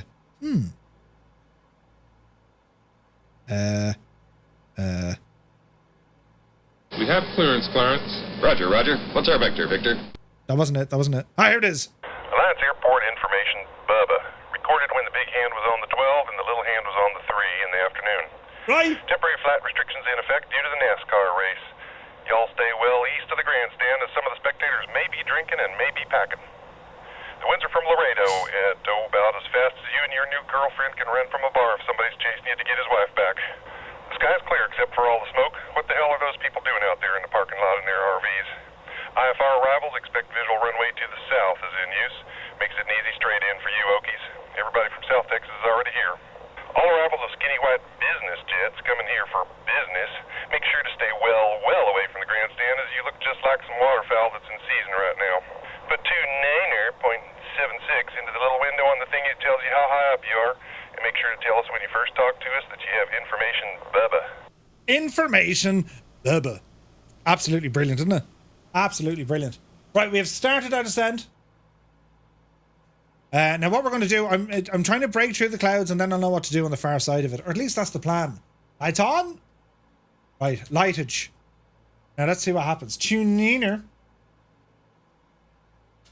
Does this thing have terrain? No. Oh, it does. No. Terrain. Yeah, we're okay for the minute. That means we're not going to crash into anything, or at least we hope. Current altitude, 4,000 feet. All right, let's go heading mode here, Murph. Current heading is what? 1-4, is it? On a heading of about 1-4. Start a left turn.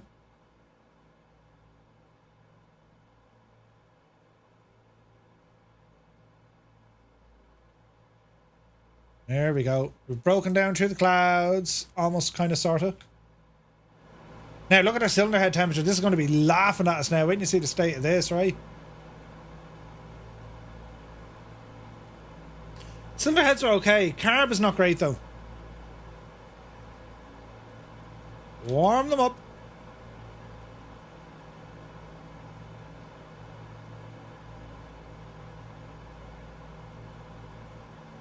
Watch your speed. Okay, autopilot off. My airplane. Alright, let's see what we can do here, sports fans.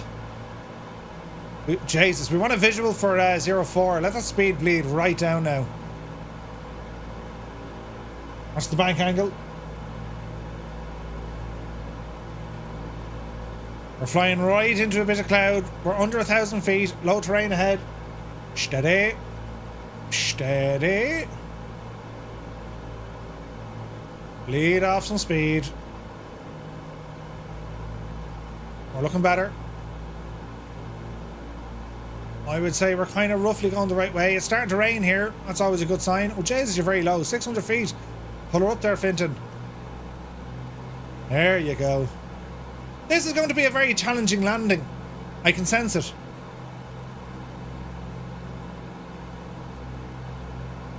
We're about to land at Paris Beavis. I mean, Beauvais. They should have called it Beavis. Pretty cool. Oh, hey, Beowulf, check it out. Right, this is going to be hilarious. What's my distance? 4 miles. 4 miles. Runway in sight. Power back. I've lost the runway, but I think it's over there. Speed 160. Let your legs hang low. Oh, yes. The landing gear on this thing, beautiful. What's your speed? Which runway? 30. Oh, wait. 30, yeah, 30. Jeez, look at the crosswind. The pappy is happy. Holy crap, the crosswind. Power. Right. Horse in the out. This is hilarious. Horse in the flaps there now for a second. We have to literally fly sideways. We can fly like this. The immersion, right? 4 is the really small one. I'm going to go with 30. Jesus, how are we going to do this? Look at the friggin' crab here, lads.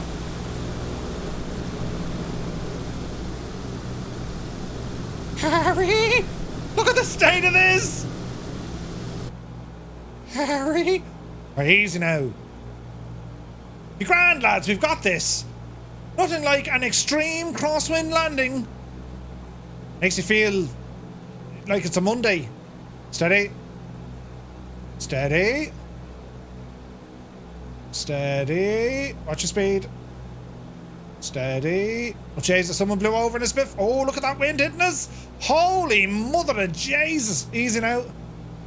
Easy. Easy. We're sideways. Contact. 118. We'll take every bit of it. Straighten her up there, Jacinta. Ooh. That was a lot of fun. The goggles do nothing. The wipers don't even hit the... Isn't that the most frustrating thing you've ever seen in your life? When the wiper isn't actually on the windscreen? What? My old Ford Focus used to do that. Little did I know that the lads adjusted the tension on the wipers. So you had no way of knowing until you went to use them. But they were about a centimetre away from the glass. Used to drive me nuts. I'm both impressed and surprised. What are you talking about? Sometimes my genius even creates gravity. Right, we need to get off the runway post haste. Jesus, an F-14 got in here. Alright. I think we have to back taxi here. I'm almost certain of it. There's no taxiway down to the right. There's a bit of a road we'll take. How are you liking that for a crosswind, lads? Brilliant!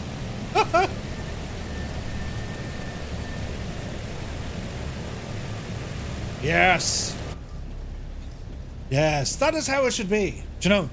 Or a wooden handbrake. No, it's not like a Skoda wiper on a... What are you talking about? How goes your landings, lads? Have you seen Jesus yet? Jesus! Oh, they're looking kind of alright. Coco come in sideways. Joe is in sideways. Go on, you devil! Yes, touchdown! Well, a bit of a bounce, but then he touched down. Brilliant. Oh no, Dragon! Go around! Go around, Dragon, it's not worth it. Rambog Mord! Go on, you devil! Jesus, you made that look easy, didn't he? On yourself. Ah, brilliant, look. Oh, look at Flight Sergeant, he's absolutely sideways. Zythy's in a hoopla over there as well, look. That's brilliant looking. Oh, Zythy, we felt that. Flight Sergeant, beautiful. Absolutely. Oh, Jesus, no, hang on. She's bumping up at the nose. Oh, brilliant. It's not the same. In the early days, it was carnage. Nah, we'll get there. Don't worry. TBHI, good to see you, man. Welcome in. Aviator Geek is here. Sidewind 26 knots. Oh, yeah. Oh, yeah. Man, that'll definitely take the bend out of you, wouldn't it? Shake off the cobwebs.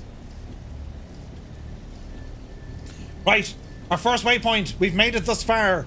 Welcome back to Gaul. Or as Caesar would say, welcome back to Gaul. If he had an Irish accent. Right, we're heading down to Lima Fox Golf Kilo. As the next waypoint, I'm going to put that into our little didgeridoo here now in a moment. And let's have a look. Better open up these gadgets again, look. Check your fuel while you're here, lads.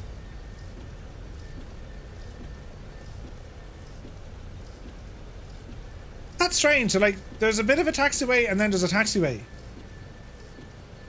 Okay, stick on the L park and brake. Keep your RPM up fairly high. Wipers are wiping. And let's go direct 2 mode.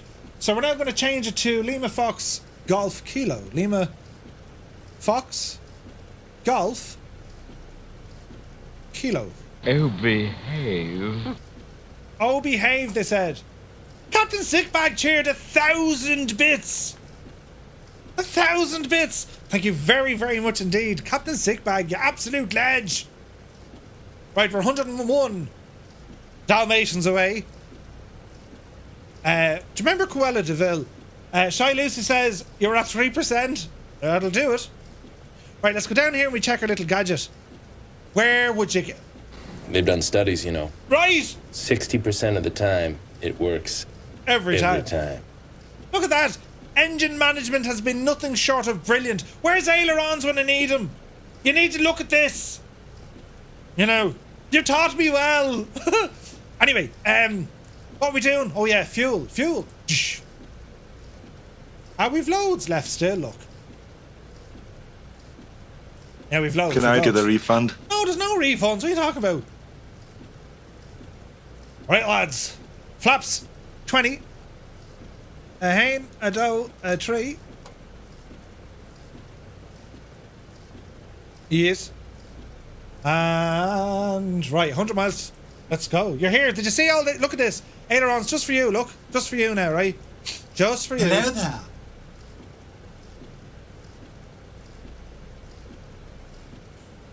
Right, do you know? Mr. Polly. Hello there. Like a proud priest at Sunday Mass. Ah, Jesus, where would you get it? Now, the weather is frightful, so let's get on out of here. Bit of power. She's going to shake, rattle, and roll this one.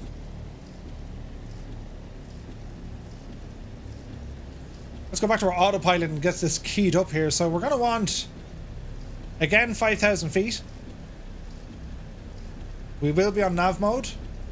And we'll activate the autopilot once we get airborne.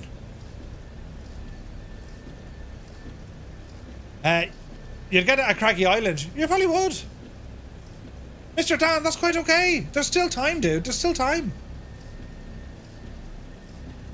Okay, how are we looking here, sports fans? Ah, lads, look at this. There's so many people here. I love it. Look at this.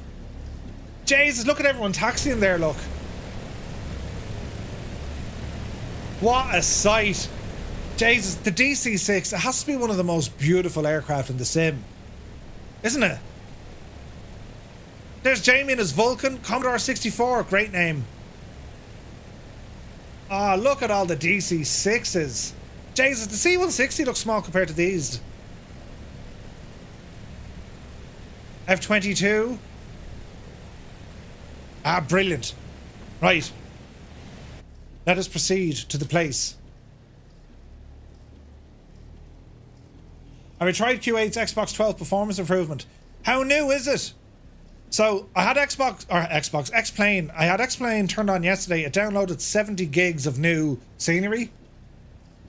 But I'm looking forward to when they drop 1210. Because that's a number of performance and visual improvements. So, including the frigate jagged lines. So, we'll wait and see. Okay, lads, we're going to be in IMC here. So, trust your instruments. Manifold pressure up to 30. Do you know what we could do? We probably don't need it, but we'll do an L water assisted takeoff, will we? Where's the water pumps in this gadget again? Let's have a think about it. Booster pumps. Where do we find those again? Up here. Water injection. 1, 2, 3, 4. Armed. Power coming in. 4 lights on telling us water injection is now possible. Oh, we're going to absolutely horse it. Are we ready? Brakes off. This is going to be a friggin' rocket ship. Speed alive. Mind the wind. Jesus, the amount of left rudder here is insane. We're already at 80 knots. Keep the nose down. There's 100 knots. Oh, it's hard to keep this thing on the runway. Yupsie daisy. You're up out of. Ooh. Pause the rate of climb. Gear up. Jesus, we're sideways already. Look.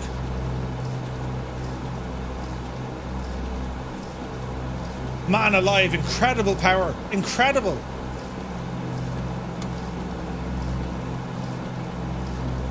So the water takeoff, it's almost like a turbocharged takeoff. Absolutely incredible. So the aircraft will carry water on board. It pumps them in. It adds pressure to the engines, meaning like it's like a turbo boost. Effectively, that's what it is.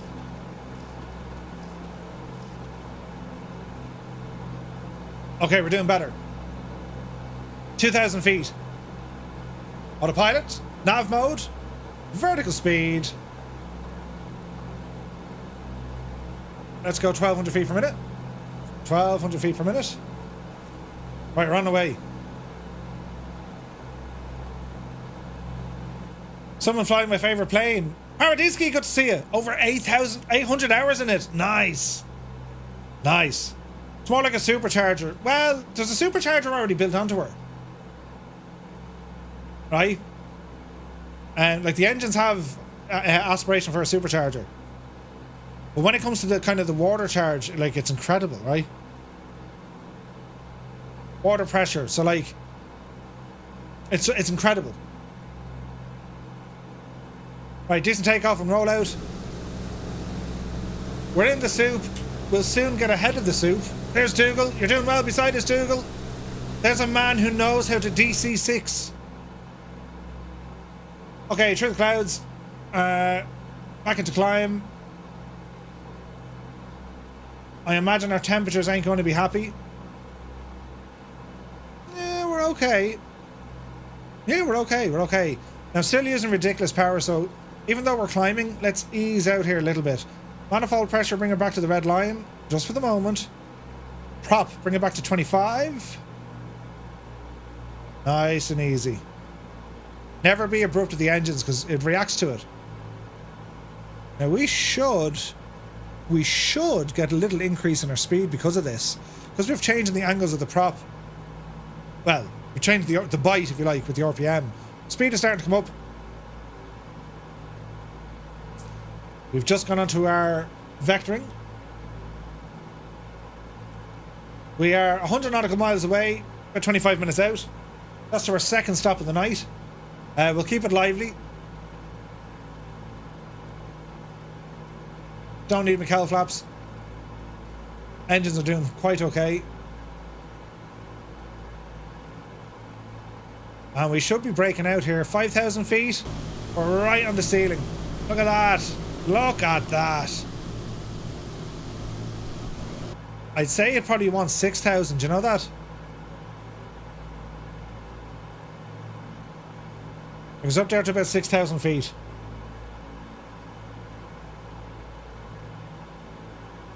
Paradisky, so here's the problem. My BMAP ain't working. So I don't know, is it a bug or do I have something not working? But I cannot get the devil to move, regardless of manifold pressure or my RPM. This pressure. Dude, have you been drinking? I have, Ted. I've been drinking like a mad idiot. Look at the view. Stunning. BMAP below 20, yeah, below 200, manifold 35, RPM 24. Well, even yeah, you could. But for some reason, she doesn't want to move. So I don't know, is it a bug or a glitch? Maybe it's me. Maybe it's Maybelline. Maybe it's Maybelline. Right, there's 6,000 cruise altitude on live weather. And look at the absolute hack of this. Look how beautiful that is, lads. Isn't that something? We're cloud surfing. So look at this big Egypt. Keen Laffert's back from walking the Madra. Magana, good to see you. Right, so we continue on here, lads. We continue on. Switch to alternate tank when you get to cruising altitude.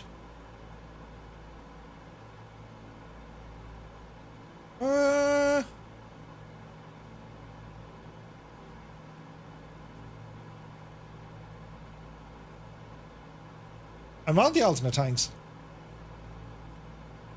We can go main tank.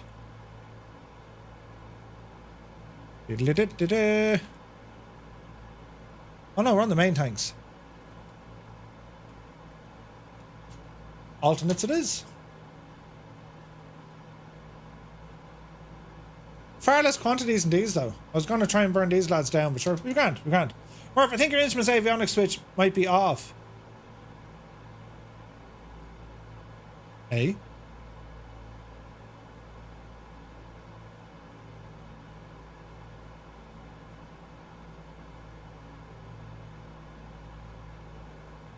No, sure, they're all... Gyros are working, engines are working.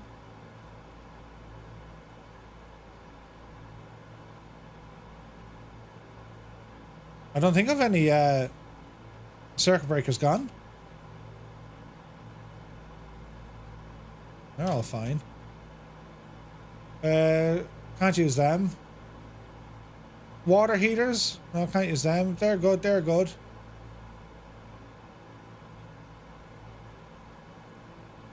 Oh, we're good, we're good. Is there battery on plane mode? It is.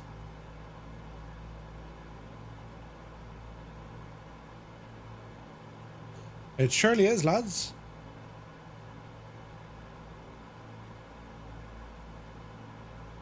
Everything is pretty much set up the way we should have it.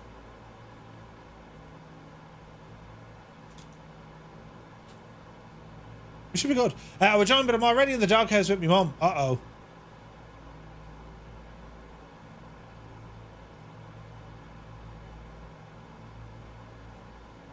Paradisky, you can't watch it. More fuses on the overhead. Yeah, no, we've checked them.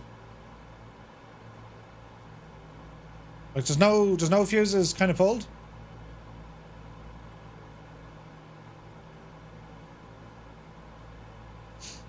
There's nothing that I can see.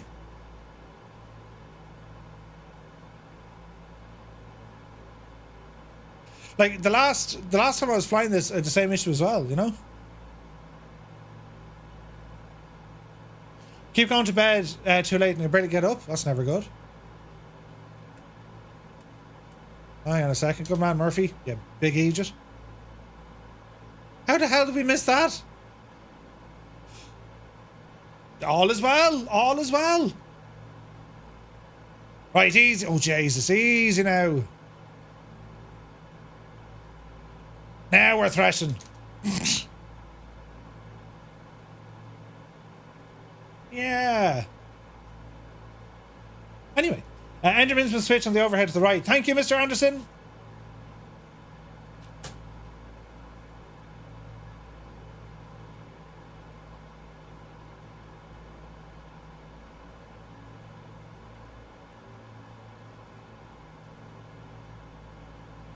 Okay. Thanks for that. I didn't know what was wrong. Look at the views! Right, now. I see DC Designs managed to get the wing sweep working and it's coming in the sim for the F-14. What's this wee business? Shh, shh, it's fine, it's fine. What was the wing sweep? Wasn't that working already, no? Wasn't it? I thought it was. Anyway, as we're looking at the beautiful scenery here, right? Look at this, look. The state of it, the state. So, Vercingetorix, this character, well, who was he? Living from 82 to 46 BC, he emerged as a pivotal Gallic leader who united the tribes of Gaul, today's France, to combat Julius Caesar and his Roman forces in 52 BC. His name, meaning victor of 100 battles, that's what Vercingetorix means, was a title rather than his birth name, reflecting the secrecy Gauls maintained over the true names to protect themselves from being controlled by others. Known for his towering presence, charismatic leadership, and eloquence, Vercingetorix is hailed as France's first national hero, respected by friends and foes alike for his valiant stand against Rome. Before the uprising in 52 BC, Vercingetorix's background was distinguished yet shrouded in mystery. Save for his lineage from a noble Gallic family, his father was an esteemed chieftain, a dominant tribe in Gaul with allegiances from smaller tribes. Despite these internal disputes, external threats were a lesser concern until the arrival of the Germanic tribes across the Rhine. The migration of the Helvetii into Gaul, prompted by pressure from other Germanic groups, forced Caesar, then governor of nearby Hispania, to act decisively. Denying the Helvetii passage, and subsequently defeating them, Caesar's attention turned to the broader Germanic threat. Recruiting Gauls as mercenaries, including Vercingetorix, who led cavalry units. Caesar aimed to repel these incursions, and it was during this period that Vercingetorix honed his military skills in Roman tactics, laying the groundwork for his later resistance. This blend of Gallic bravery and learned Roman strategies marked Vercingetorix as a formidable opponent in his quest to preserve Gaul from Roman conquest. Following the resolution of the Germanic threat and their expulsion from Gaul, Caesar extended his dominion over the region, imposing Roman laws and cultural practices. The imposition was met with fierce resistance by the Gauls, who were reluctant to see their lands and freedoms subdued, particularly after the crucial role in repelling the German tribes. The spark of rebellion was ignited by Ambrix, leader of the Urbones tribe, who championed the Gauls' right to self-determination. Caesar, taking personal command of the Roman legions, responded with unyielding force, decimating this tribe in a display of brutal retribution aimed at deterring further insurrection.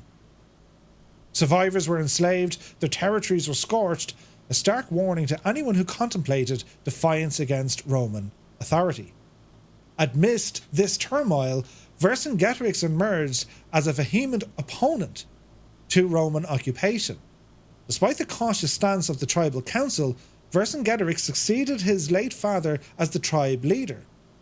He chose to confront Rome head-on, and in 52 BC he orchestrated the retaliatory attack on Cenabon, annihilating the Roman inhabitants as recompense of the Eburones. He distributed captured Roman provisions and arms among his followers, rallying support across Gaul on the news of his triumph. This call to arms resonated throughout Gaul, with the majority of tribes rallying to Vercingetorix's cause, united in a concerted effort to reclaim their sovereignty.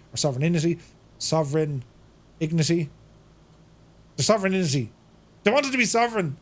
Words are hard, and resist the encroaching shadow of Roman conquest. Following the resolution of the Germanic threat and their expulsion from Gaul, Caesar extended... hang on now. I read that twice. Sorry. I read that twice. So anyway, the story is, Vercingetorix, his father was a tribal leader. Vercingetorix himself was recruited as a mercenary into the Roman army, cavalry leader, learned Roman tactics, and then became an absolute, let's get rid of the Romans.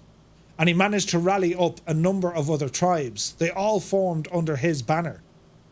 He had a consolidated force. And the Romans never had to deal with consolidated forces before. It's hardly a spoiler to reveal what would happen next. However, Vercingetorix represented the Gauls' last glimmer of hope, inflicting significant changes on Caesar, or challenges on Caesar, over one summer. More than the Romans had faced throughout the entire campaign in Gaul. In a daring move, at the onset of winter, Vercingetorix initiated his rebellion with a scorched earth strategy. The Romans, who had been subsisting off the land to maintain their operational flexibility and alleviate concerns about the securing supply lines, were suddenly confronted with a dire scarcity of resources. Vercingetorix ordered the destruction of towns and granaries, a harsh tactic that inflicted suffering on his people as much as it did the Roman invaders. However, in these desperate times, such drastic measures were deemed necessary to hinder Roman advance and protect the Gauls, even at great personal cost. Vercingetorix, despite his stern strategy, was convinced to spare Avaricum, the jewel of southern Gaul, a decision that sat uneasily with him. Caesar, consolidating his dispersed legions, set his sights on the formidable city. And despite the Gallic leadership's confidence that Avaricum's defences, Vercingetorix could only watch in despair as the city succumbed to the relentless 30-day siege under Caesar's forces. The aftermath was grim.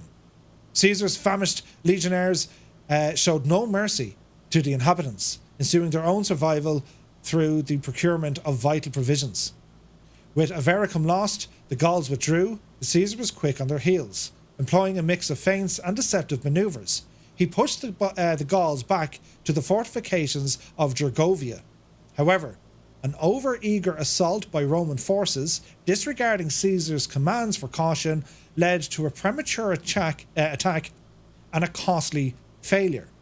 This defeat not only inflicted heavy losses on Caesar's army, but also shattered the perceived invincibility of Roman arms. Tribes across Gaul, some previously aligned with Rome, rallied to Vercingetorix's cause, bolstering the Gallic resistance. Now, Caesar found himself in the most perilous phase of the campaign.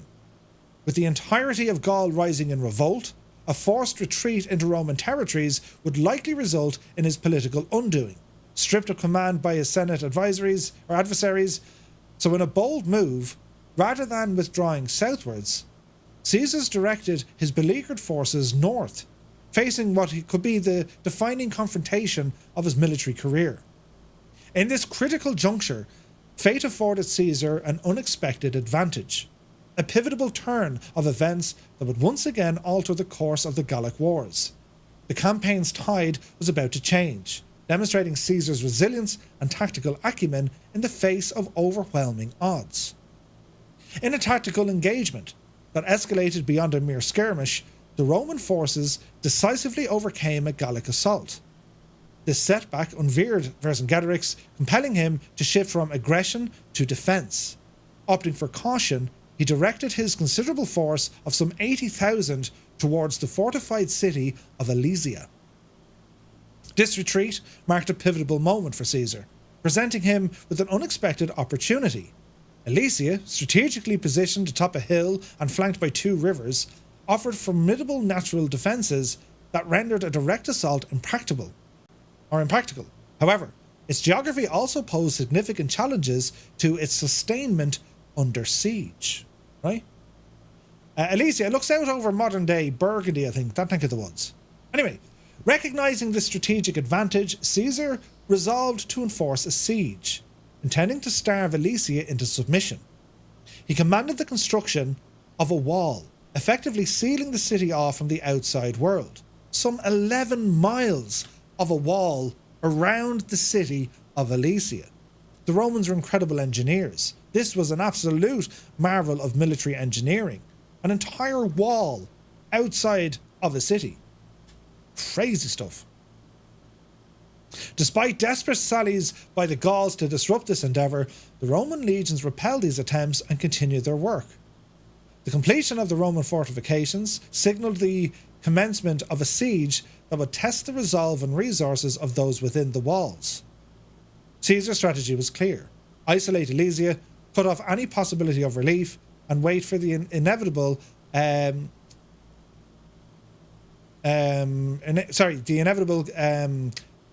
capitulation of the besieged Gauls. However, the dynamic of the siege took an unexpected turn, with intelligence arriving that a Gallic relief force, numbering some 60,000, was en route to Alesia. Caesar, quick to respond and determined not to forfeit the advantage that he just gained, issued orders for the construction of a second wall. This new fortification was to face outwards, towards the anticipated approach of the Gallic reinforcements, effectively sealing the Romans between two defensive barriers, with an additional 11-mile fortification added to the existing encirclement. The Romans had now spanned an astonishing 22 miles of walls and fortifications around Alesia. 2 of them. I need to show you a picture of it, because it's like, what? When you see this, right?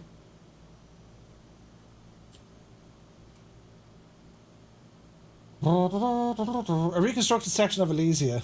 Hang on, we want to look at where the walls were. Look.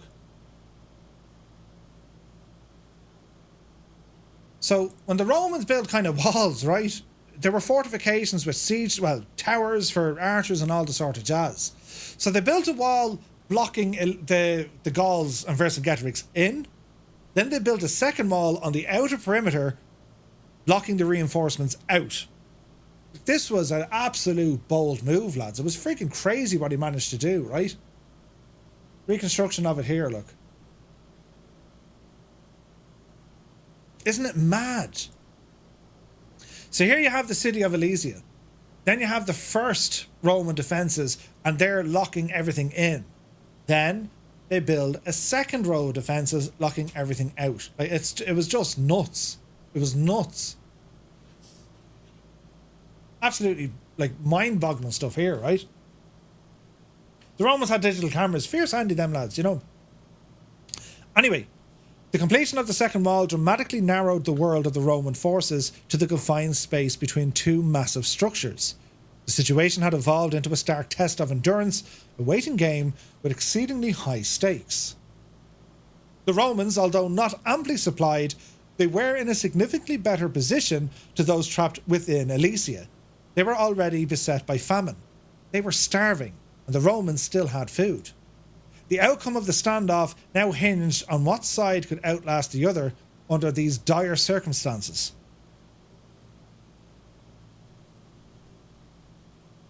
The commander of the Gallic relief force, aware that Vercingetorix could not sustain the siege of Alesia for much longer, initiated a full-scale onslaught targeting a vulnerable section of the Roman outer fortification.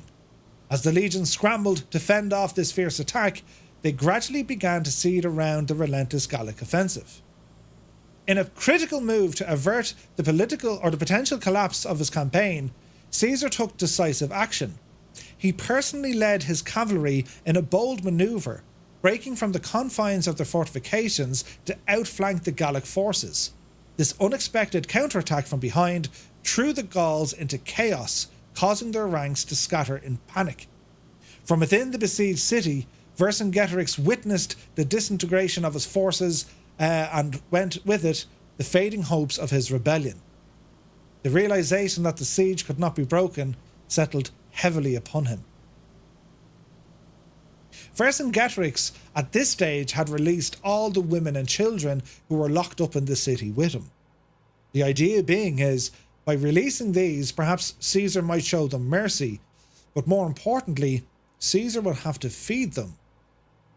Caesar didn't take the bait, and hundreds of women and children were left outside the walled cities of Alesia, but outside the Roman walls, they starved to death. Nasty business. Nasty business. But that's what Caesar knew, like, you know. Anyway, in a gesture of surrender, the following day saw the noble chieftain exit Alesia on horseback, presenting himself to Caesar. His capitulation was driven by a desire to mitigate further suffering among his people, offering himself in hopes of clemency from the victor. The culmination of the Siege of Alesia in October 52 BC represented a decisive moment in the Gallic Wars, effectively quelling the last bastion of organised resistance against Roman domination or dominion over Gaul. This pivotal victory not only underscored Caesar's military genius, but also cemented Roman control, marking the beginning of a new era for Gaul under Roman rule.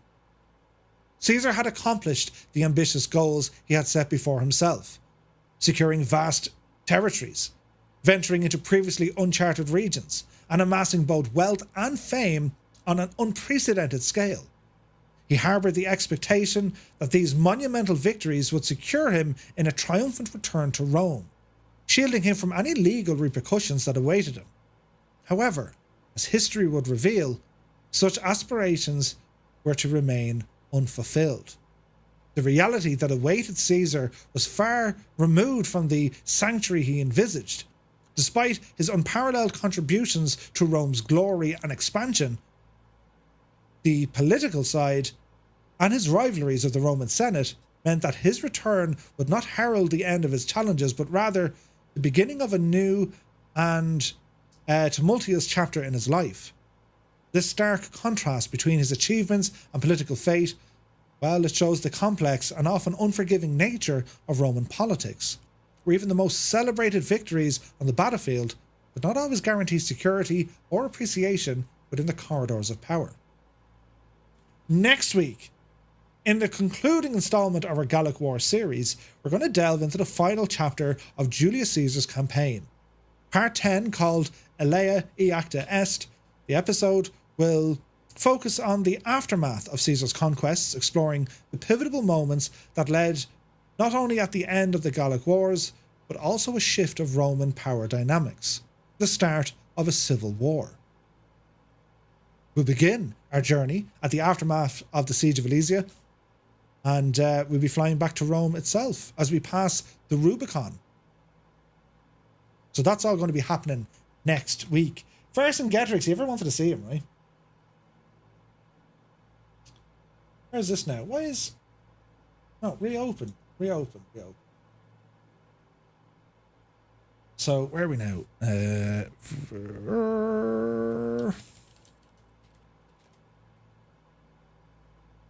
So this is a famous painting. Painted in 1899 or something. But you may have seen this picture before in your history books in school or whatever, right? So this is a painting of Vercingetorix surrendering to Caesar. And of course it shows Caesar stern, kind of sitting on his throne, looking on with all his soldiers all around. And this guy just, well, he's shagged, isn't he? He has no hope. Do you know? That's what this famous painting was all about. Throws down his sword. What would happen to our good old pal Vercingetorix? Well, in about 6 years' time, he'll be paraded through the streets of Rome naked, and he will be killed by unceremonious strangle. 6 years to keep him alive. Isn't that mad? Like, who's in charge? You know what I mean? Look at that for timing. We're about to land. Ah, brilliant! Now, does anyone know what runway we're going for here, lads? No? Mr. Dan, you take care. Sure, the Irish invented it. Yeah. Irish invented balls. One hell of a tash. Beautiful, wasn't it? Beautiful moustache. Now, there's our airport. This is going to be chilling. This is a small runway. Right, where are we going to? LFGK. Oh dear, there's no meter information. Any ideas, friends? The lads are going in on the right side.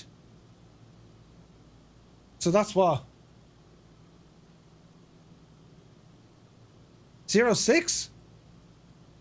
Holy crap, this is a small runway. Right.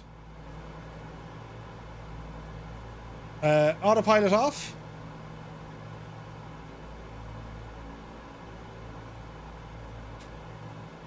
And let's see what we can do here. Power coming down. We don't have far now at all, lads. We're going to do a quick stop here.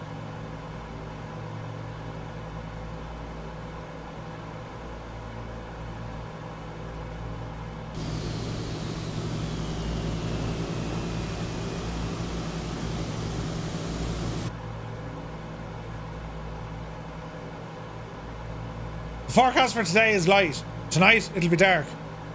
Who did that flight planning? Yeah, right, do you know what I mean? It only took me 9 episodes to try and align it to be correct. 40 minutes out. We're going okay. Now, we might have to alter the time of day a little bit. It's a little bit too dark to check out the incredible work that Jefferson has done.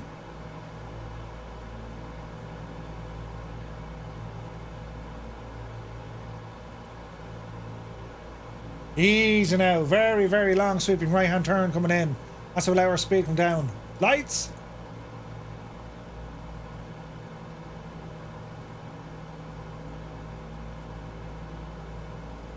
There's Shy Lucy.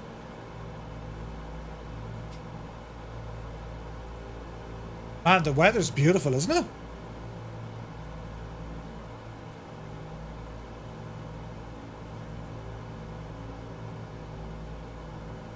Alright, drop the gear, get a bit of drag going.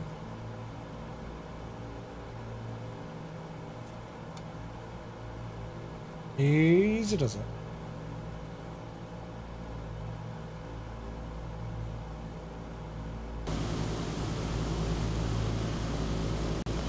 Such a beautiful plane, this, isn't it? Like, for crying out loud, look how good it is. There's Dougal ahead of us.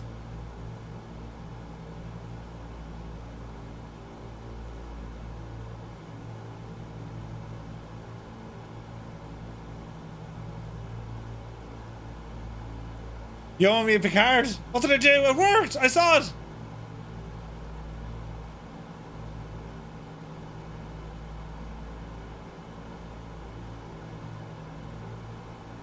So a nice sweeping right hand turn. There's the runway. This is going to be a challenge and a half, lads, isn't it? Whose idea was this to land here? Nameplates off. Keep working on our flaps. Oh, it skipped on your side? No, we saw it on this side.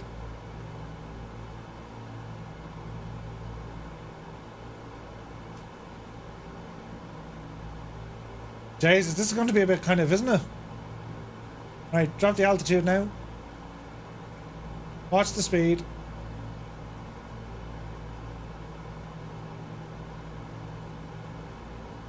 Easy does it. Stuttering sound bug. Dougal, I've picked up one or two myself. I think it's the C-160s. Although, it shouldn't be actually. It's the DC-6. We've never had this before with the DC-6. I remember we did the Buffalo tour in the Northwest Passage. Didn't have the issue. Alright, throw all the flaps at this one. This is fierce pretty looking. Look at this, lads. This is beautiful. Watch your speed.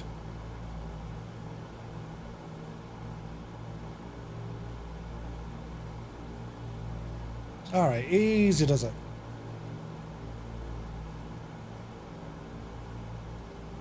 Easy now.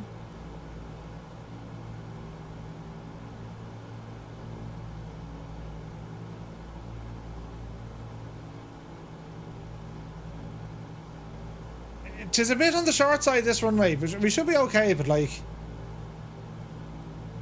And look at the dip just down here. See the way the land... Like, that's going to make it kind of bumpy here. Will be grand.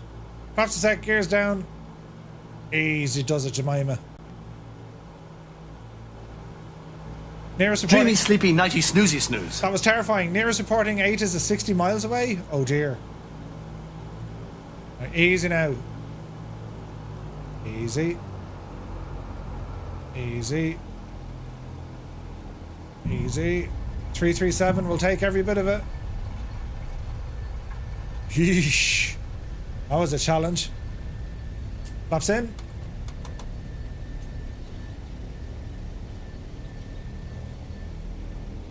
Oh. Well, that was fun.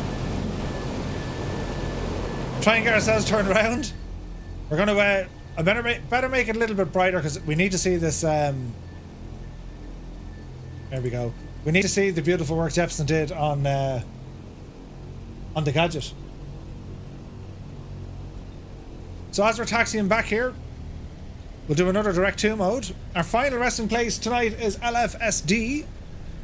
LF Sierra Delta. And if we do this right, we're going to pass our waypoint along the way. Ooh, Jesus, who was that? Lucy, you nearly lost it, but then you recovered it. Outstanding flying. Massive stutter as I touch down at 696. I'm not at all upset, Muse fan. You've been absolutely buttering the bread for the last couple of landings. Peter Fastbeat, look at the state of that livery. It's only gorgeous. Yeah, C-17 as well. It's kind of loud. Buffalo. Right, we're going to mount water injection for this one.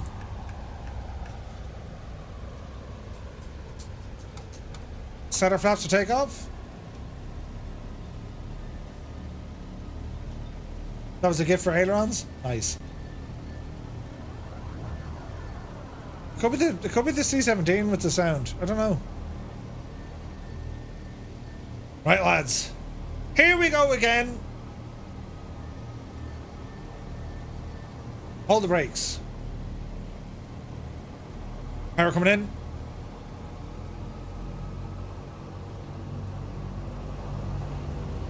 Is it the 17? I think so, Dougal. Yeah, I would think so. Okay, power 30. Water injection, green light. Off the brakes. Alright, Betsy, let's be gentle. Open at them, open at them. Speed alive. Whew, we got an F-117, nice. Going up on 80. 90. 100. Yepsy daisy. Mind the trees. Pause the ready to climb. Only just, lads, only just.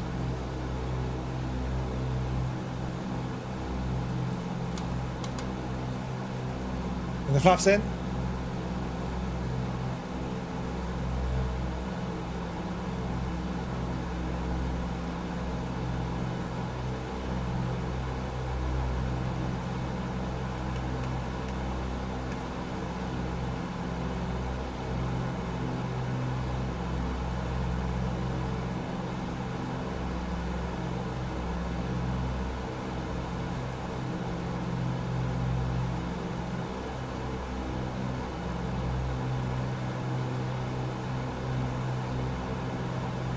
Where exactly are you taking me?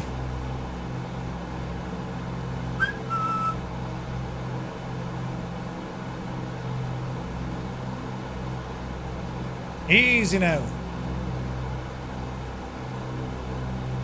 Hey, Warhamster's here. Good to see you, Hammy. Nearly made the news there, Murph. Never in doubt. Yeah. Lots of scrapings. This is totally fine. Totally fine. Good to see you, Hammy. How are you, man? Hey, we're on live weather. Yeah. YouTube seems to be way behind Twitch today. Does it, Bill? Jesus. It's usually behind a little bit.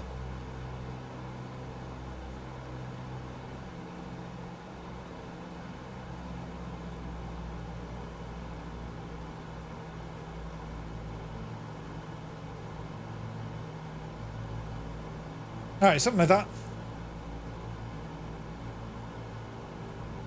And let's see what she's going to do here. I'm hoping the weather is a little bit better because we want to see this when we get down there, you know what I mean?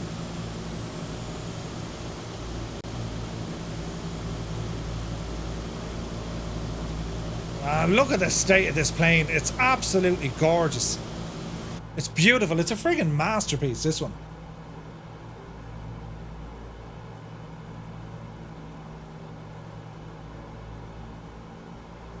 Okay, so the meteor down at our airport.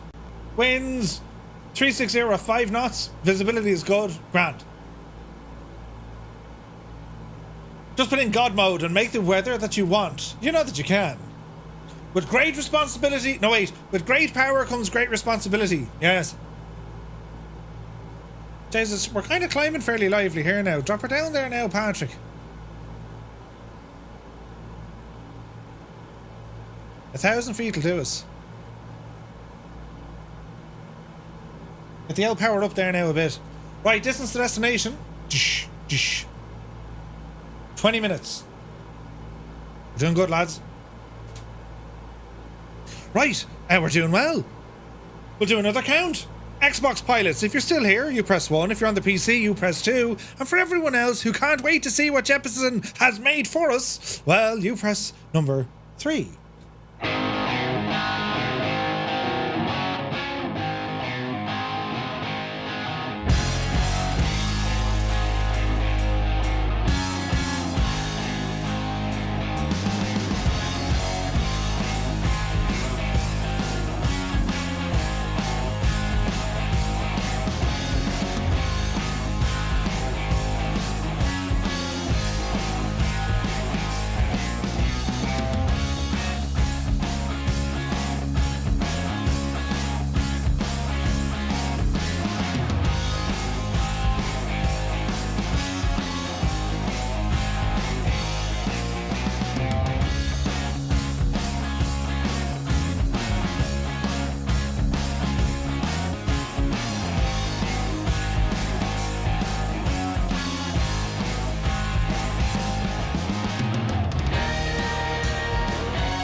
All right.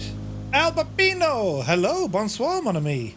King Never says 25 in the PC, 2 on console, 132 passengers plus a Murph, and only 70 days to the Eurovision. Lots of songs are coming out this week. Keep an eye on Discord. On yourself, Keen. You absolute ledge. You absolute ledge.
The state of it, lads. The state of it. Right, where are we at? We're over here. We're getting close. We're getting very close. This is brilliant. Ian Fisher has rumbled in. Hello, Ian. Welcome in, Raiders. Hope you guys had a lovely stream. Hope you're all keeping very well. Right, we played our soundtrack because, well, we're about to fly over something very, very special indeed, right? So we're getting close. And let's see what we can do here. It's all about timing now, right? Hopefully we can find the thing, you know. I reckon we will. I'm confident that we'll do a thing. So I need to pick up... is it a road or a river? It's both. Let's have a gawk. There's a river. It's over here somewhere. So meanwhile, aircraft appears to be doing okay. Power settings are decent-ish.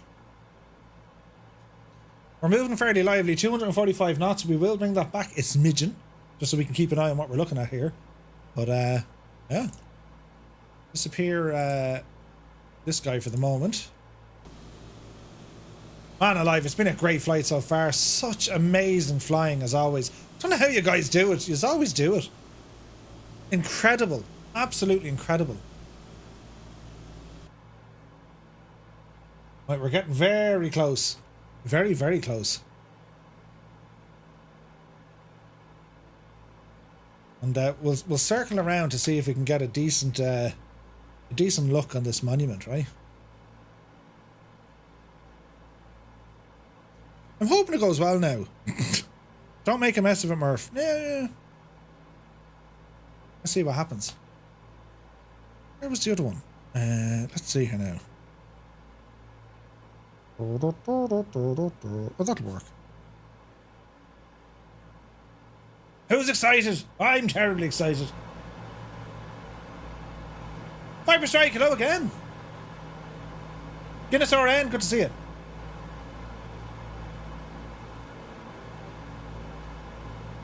No pressure. Now let's have a look. One of these and...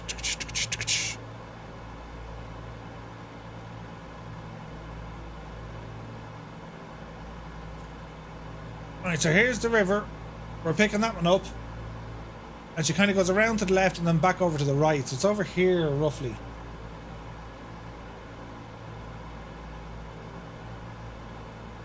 Great to see so many radial engines. Yes.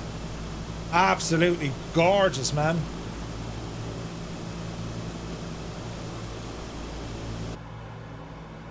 Jepson, yeah, there is a POI marker. There is.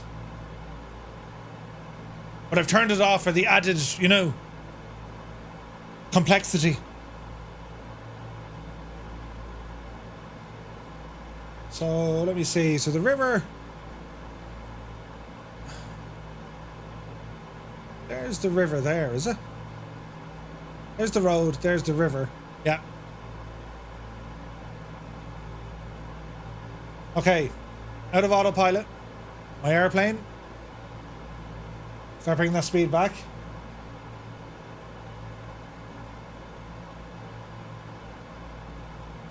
Let's see what we can do here, sports fans. What's the nearest airport? Ooh. Lima Foxtrot Golf Quebec LFGQ.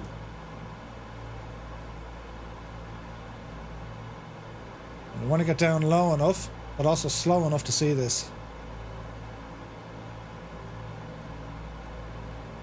We're near enough the visitor center.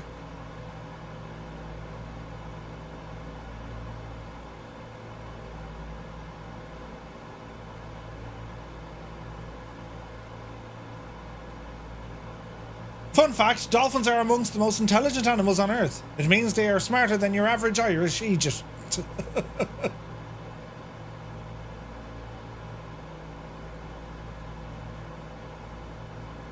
Okay, danger close.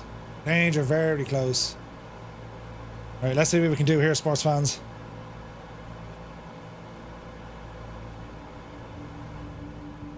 But thanks to Jeppesen 2001, check this out.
I mean, it's very pretty, isn't it?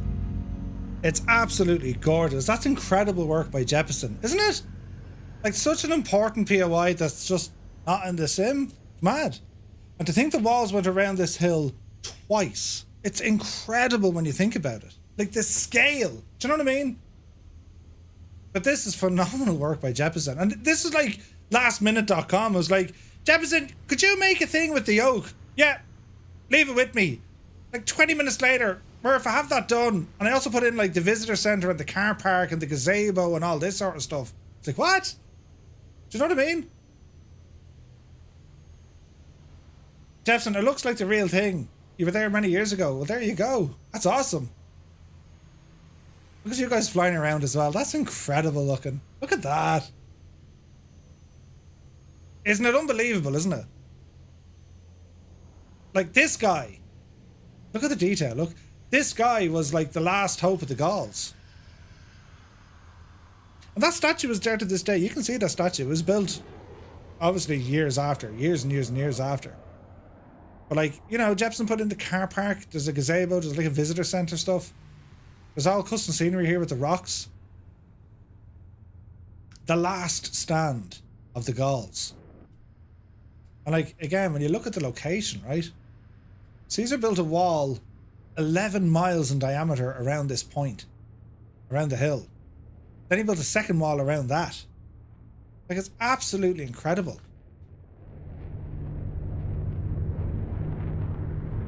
Oh, that sound. Isn't it incredible, lads? Look at that. We got the lads there with a formation display. Look at that. That's incredible.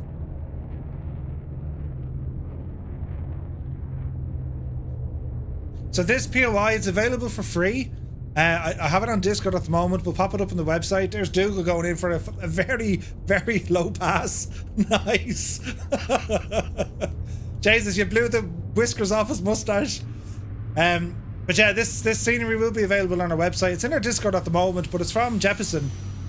And it's done for free, lads. It's done for free. So thank you very much indeed, Jeppesen. Incredible work, my guy.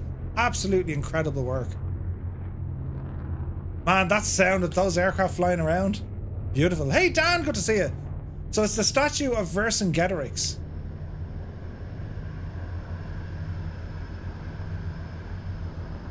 It's pretty cool, isn't it? And it's freaking huge, like. That'd be more of a kind of an accurate kind of rendition of it there now.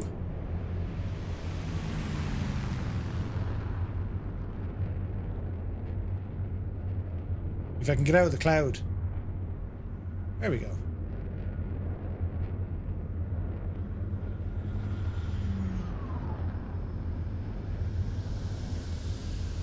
Just some great stuff on YouTube, and you can see like there's drone coverage, whatever, flying around it. It's done really, really well. I love that. Everyone flying over it, look. Oh, nice. Imagine hearing that sound. That's incredible.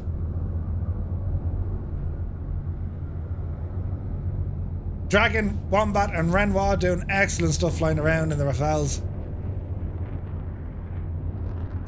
It's brilliant, isn't it? The sound of that Spitfire, man.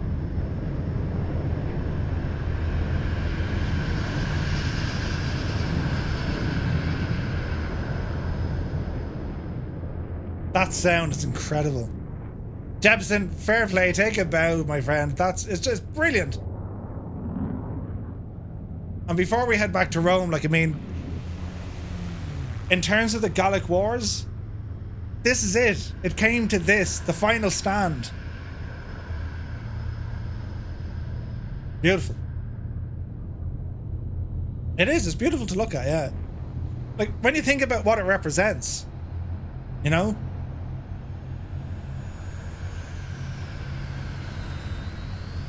With those sounds? Motto of the Gaul, we tried. We surely did.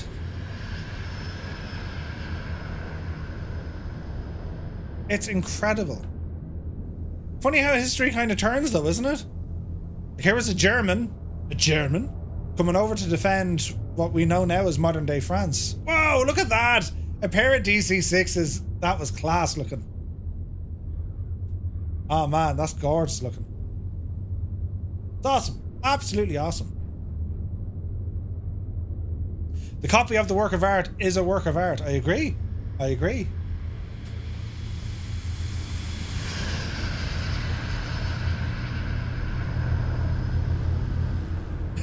It's incredible, lads, isn't it? Incredible. Right, we're going to go back to our paused aircraft where we broke the immersion. Which had to be done. It had to be done. We had no choice. I left us in this position. And we continue on. Absolutely brilliant work, Jefferson. Like, incredible, incredible work, man. And we shall now continue on our endeavors. Let me see now. Autopilot. Altitude, we don't need it too high now. What are we currently at? 2,000?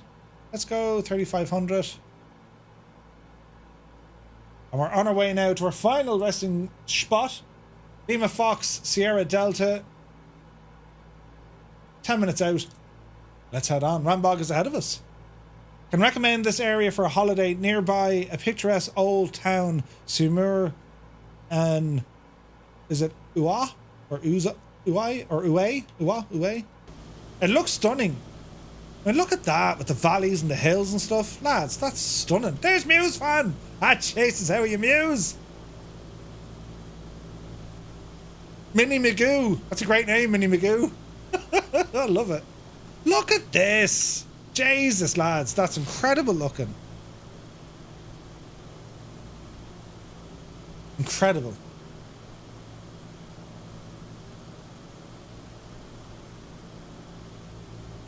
Jamie's in a four-wheeled vehicle. No worries, man. It's awesome that we have these locations, and then you've Jefferson who can come in and just like add that final finesse to it, that bit of polish at the end. It's incredible. Incredible. Big Sierra, yeah, beautiful plane. It's stunning. It's gorgeous. The DC-6, it's an absolute cracker. Really, really good. There's a racetrack below.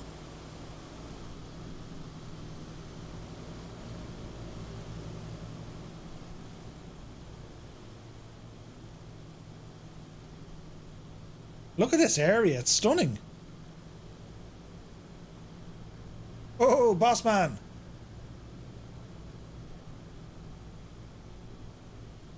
Kane Lafford, you take care of my dude. Like, you might have gathered, like, I'm a history buff. I love history, right? Particularly Roman history, and of course then, you know, the Second World War and whatever. Like that's where my focus is, right? And this series, not for everyone. You know, we cover stuff from time to time that mightn't be everyone's cup of tea. But I've really enjoyed this series. There's been a ton of history, and so much so, there's been so much research I needed to do myself, you know?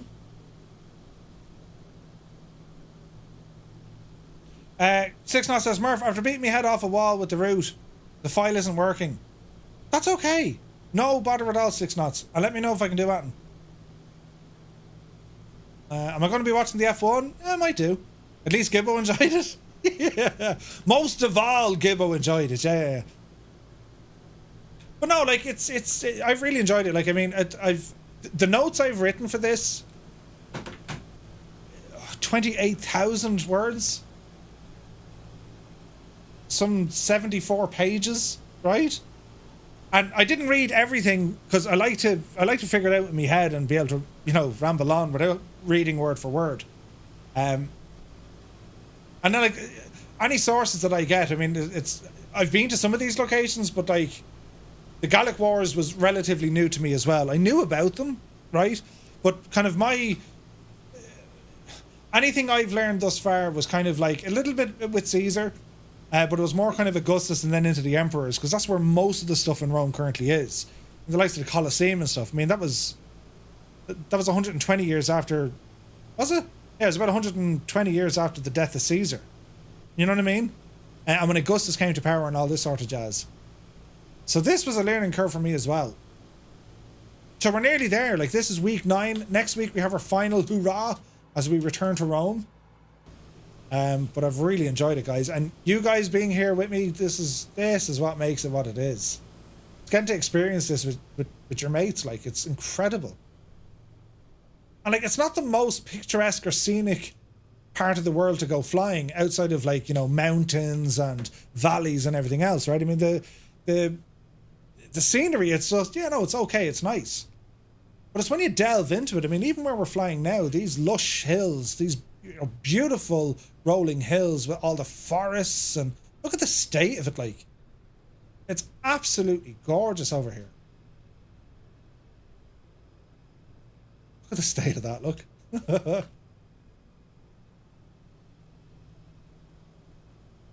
We've seen an awful lot of scenery on this trip, haven't we? You don't have the Flying Dutchman livery. I don't think I do, Muse. You're coming up as an owl buffalo firefighter. Still nice. Thank you, Hummingbird. All the DC-6s are appearing correctly now. Ah, nice. I didn't think you knew that many words, Murph. I'm telling you, Scott, ridiculous. Absolutely, like, how many words? I'll tell you now exactly, right? Like, there was just under 4,000 words for tonight. The Gallic Wars, where are we?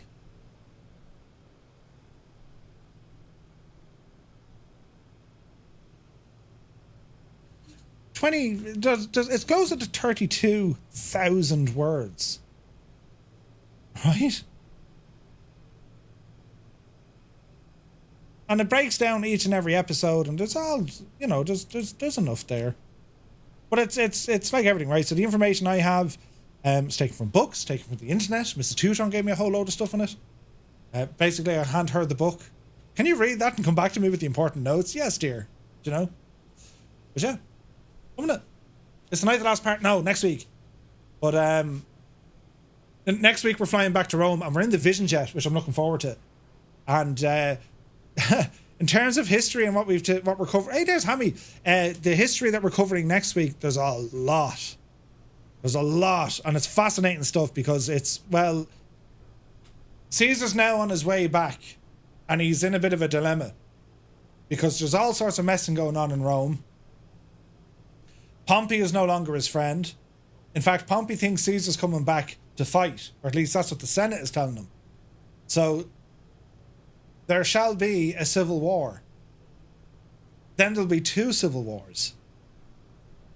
And then Caesar will end up chasing Pompey all the way across the empire until he gets to Egypt and to the city of Alexandria. And it's where he meets Ptolemy II, Pharaoh or King Ptolemy II, and the name Ptolemy goes all the way back to Alexander the Great. He was one of his generals, right? And he ended up creating his own dynasty in Egypt, Ptolemy. Anyway, it wasn't Ptolemy II, I beg your pardon, Ptolemy the 14th or something. Anyway, he was a king, but he was a child. He was put on the throne at the age of 10. So he had, like, his political genius and his military genius. They were scheming what was going on in the background. And what makes it even more interesting is, well, this child king, Ptolemy, had a sister. There's our airport. His sister was called Cleopatra. And we'll learn a little bit about Cleopatra and with Caesar. And then later on with Cleopatra and, of course, Caesar's most trusted general, which was Marcus Antonius, or Mark Antony.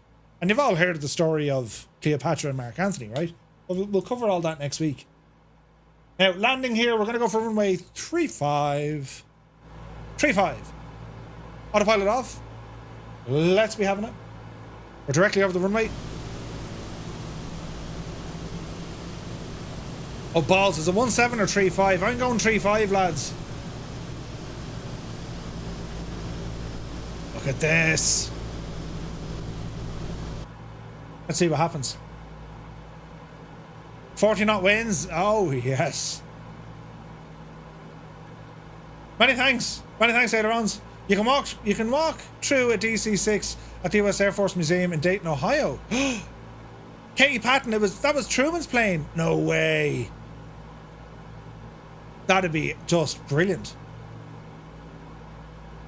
QC Frank, correct. 35 has a strong tailwind. Ah, sure, we'll risk it. See what happens, sure. What's the worst that could happen? Murder, death, kill, Murph. I know. Look at this for time and Jesus. I swear, like, the planning went into this. Right, bring the speed back. Very tight turn. Drop at the gear. Get all sorts of drag in there.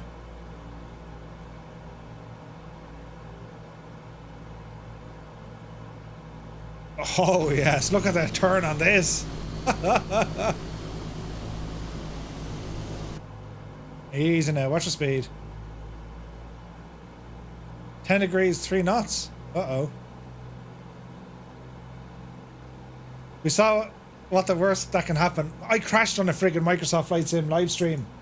Or the official live stream. What was it flying? Oh, I was in the FSR 500. Yeah, I butchered the engine. How embarrassing. Do you know? My speed 140. She be coming round. Coming round. Coming round. Oh, there it is. Easy. Oh, Jesus. Easy. Right. Let's come in at a sideways for the crack. Although the wind is absolutely playing havoc here, isn't it? Easy now. 1.6. Oh, this is not going to like the speed here at all. Let's see what we can do. Gentle now, airplane. Gentle does it. Murph, you only crash so others don't have to. I like that. Yes, let's go with that. Okay, the Pappy are happy.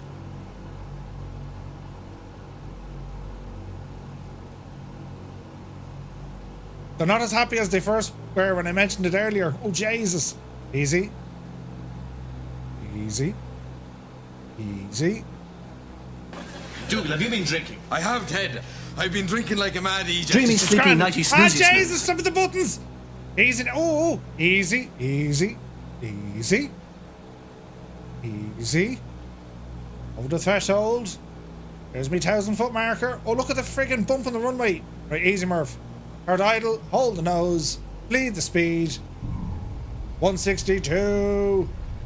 We'll take it. Find the nose. Look at everyone lined up. How awesome is that? Ourselves turned round. The timing of that.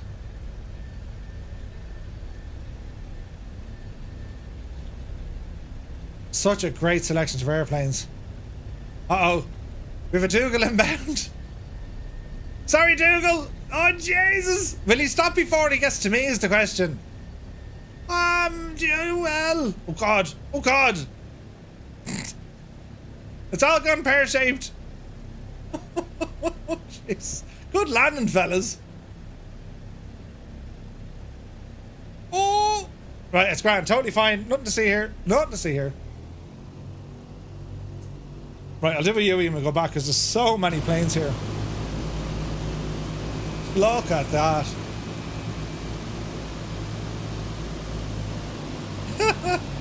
Beautiful.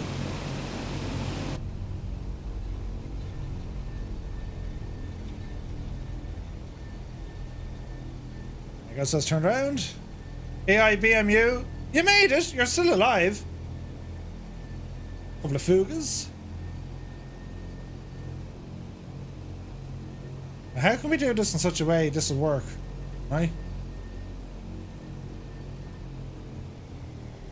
So I'm thinking something like that, right?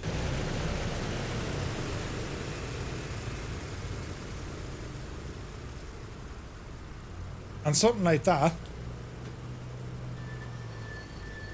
There's Relic. Yeah, that kind of works. Look at this, lads. This is awesome. So many aircraft, though. Look.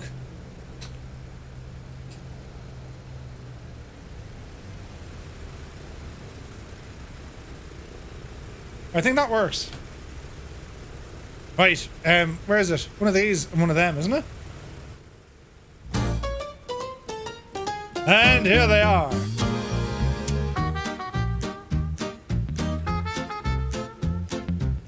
You know the drill. Flash your lights. Move the ailerons. Make it go mad, man.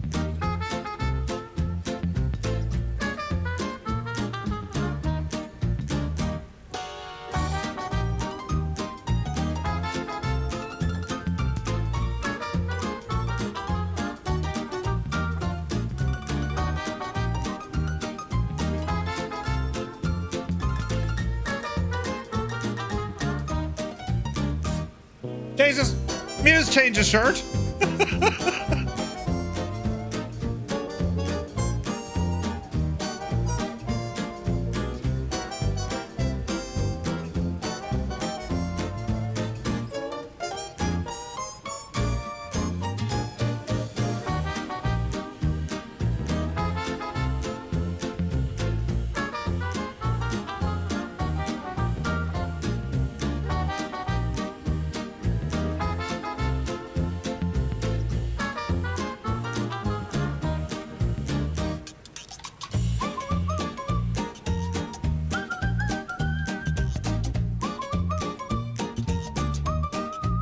Hello there.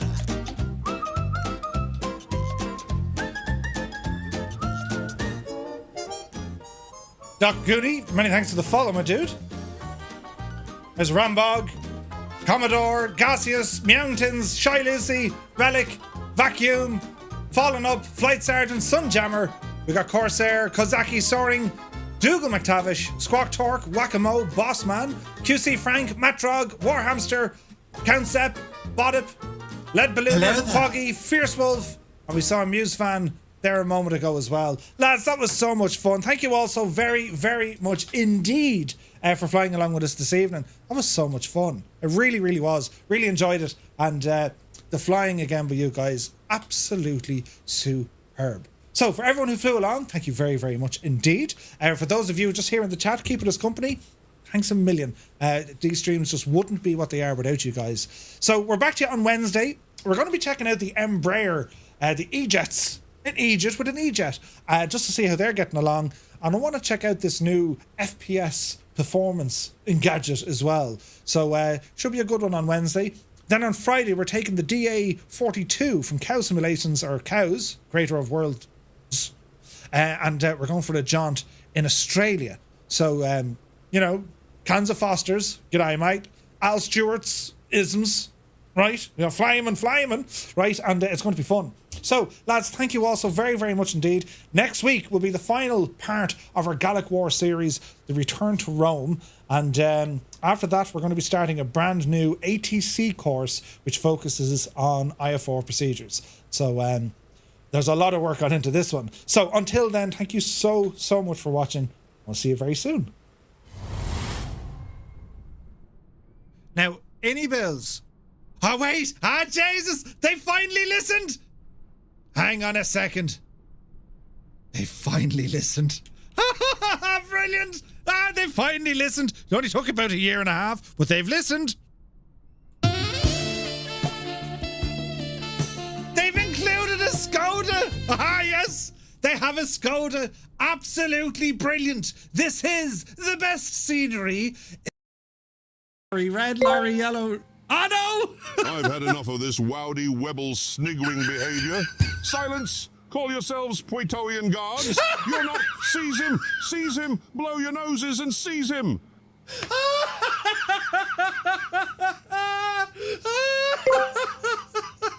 What did Spartacus say when a lion scoffed his wife? Nothing. He was Galdiator.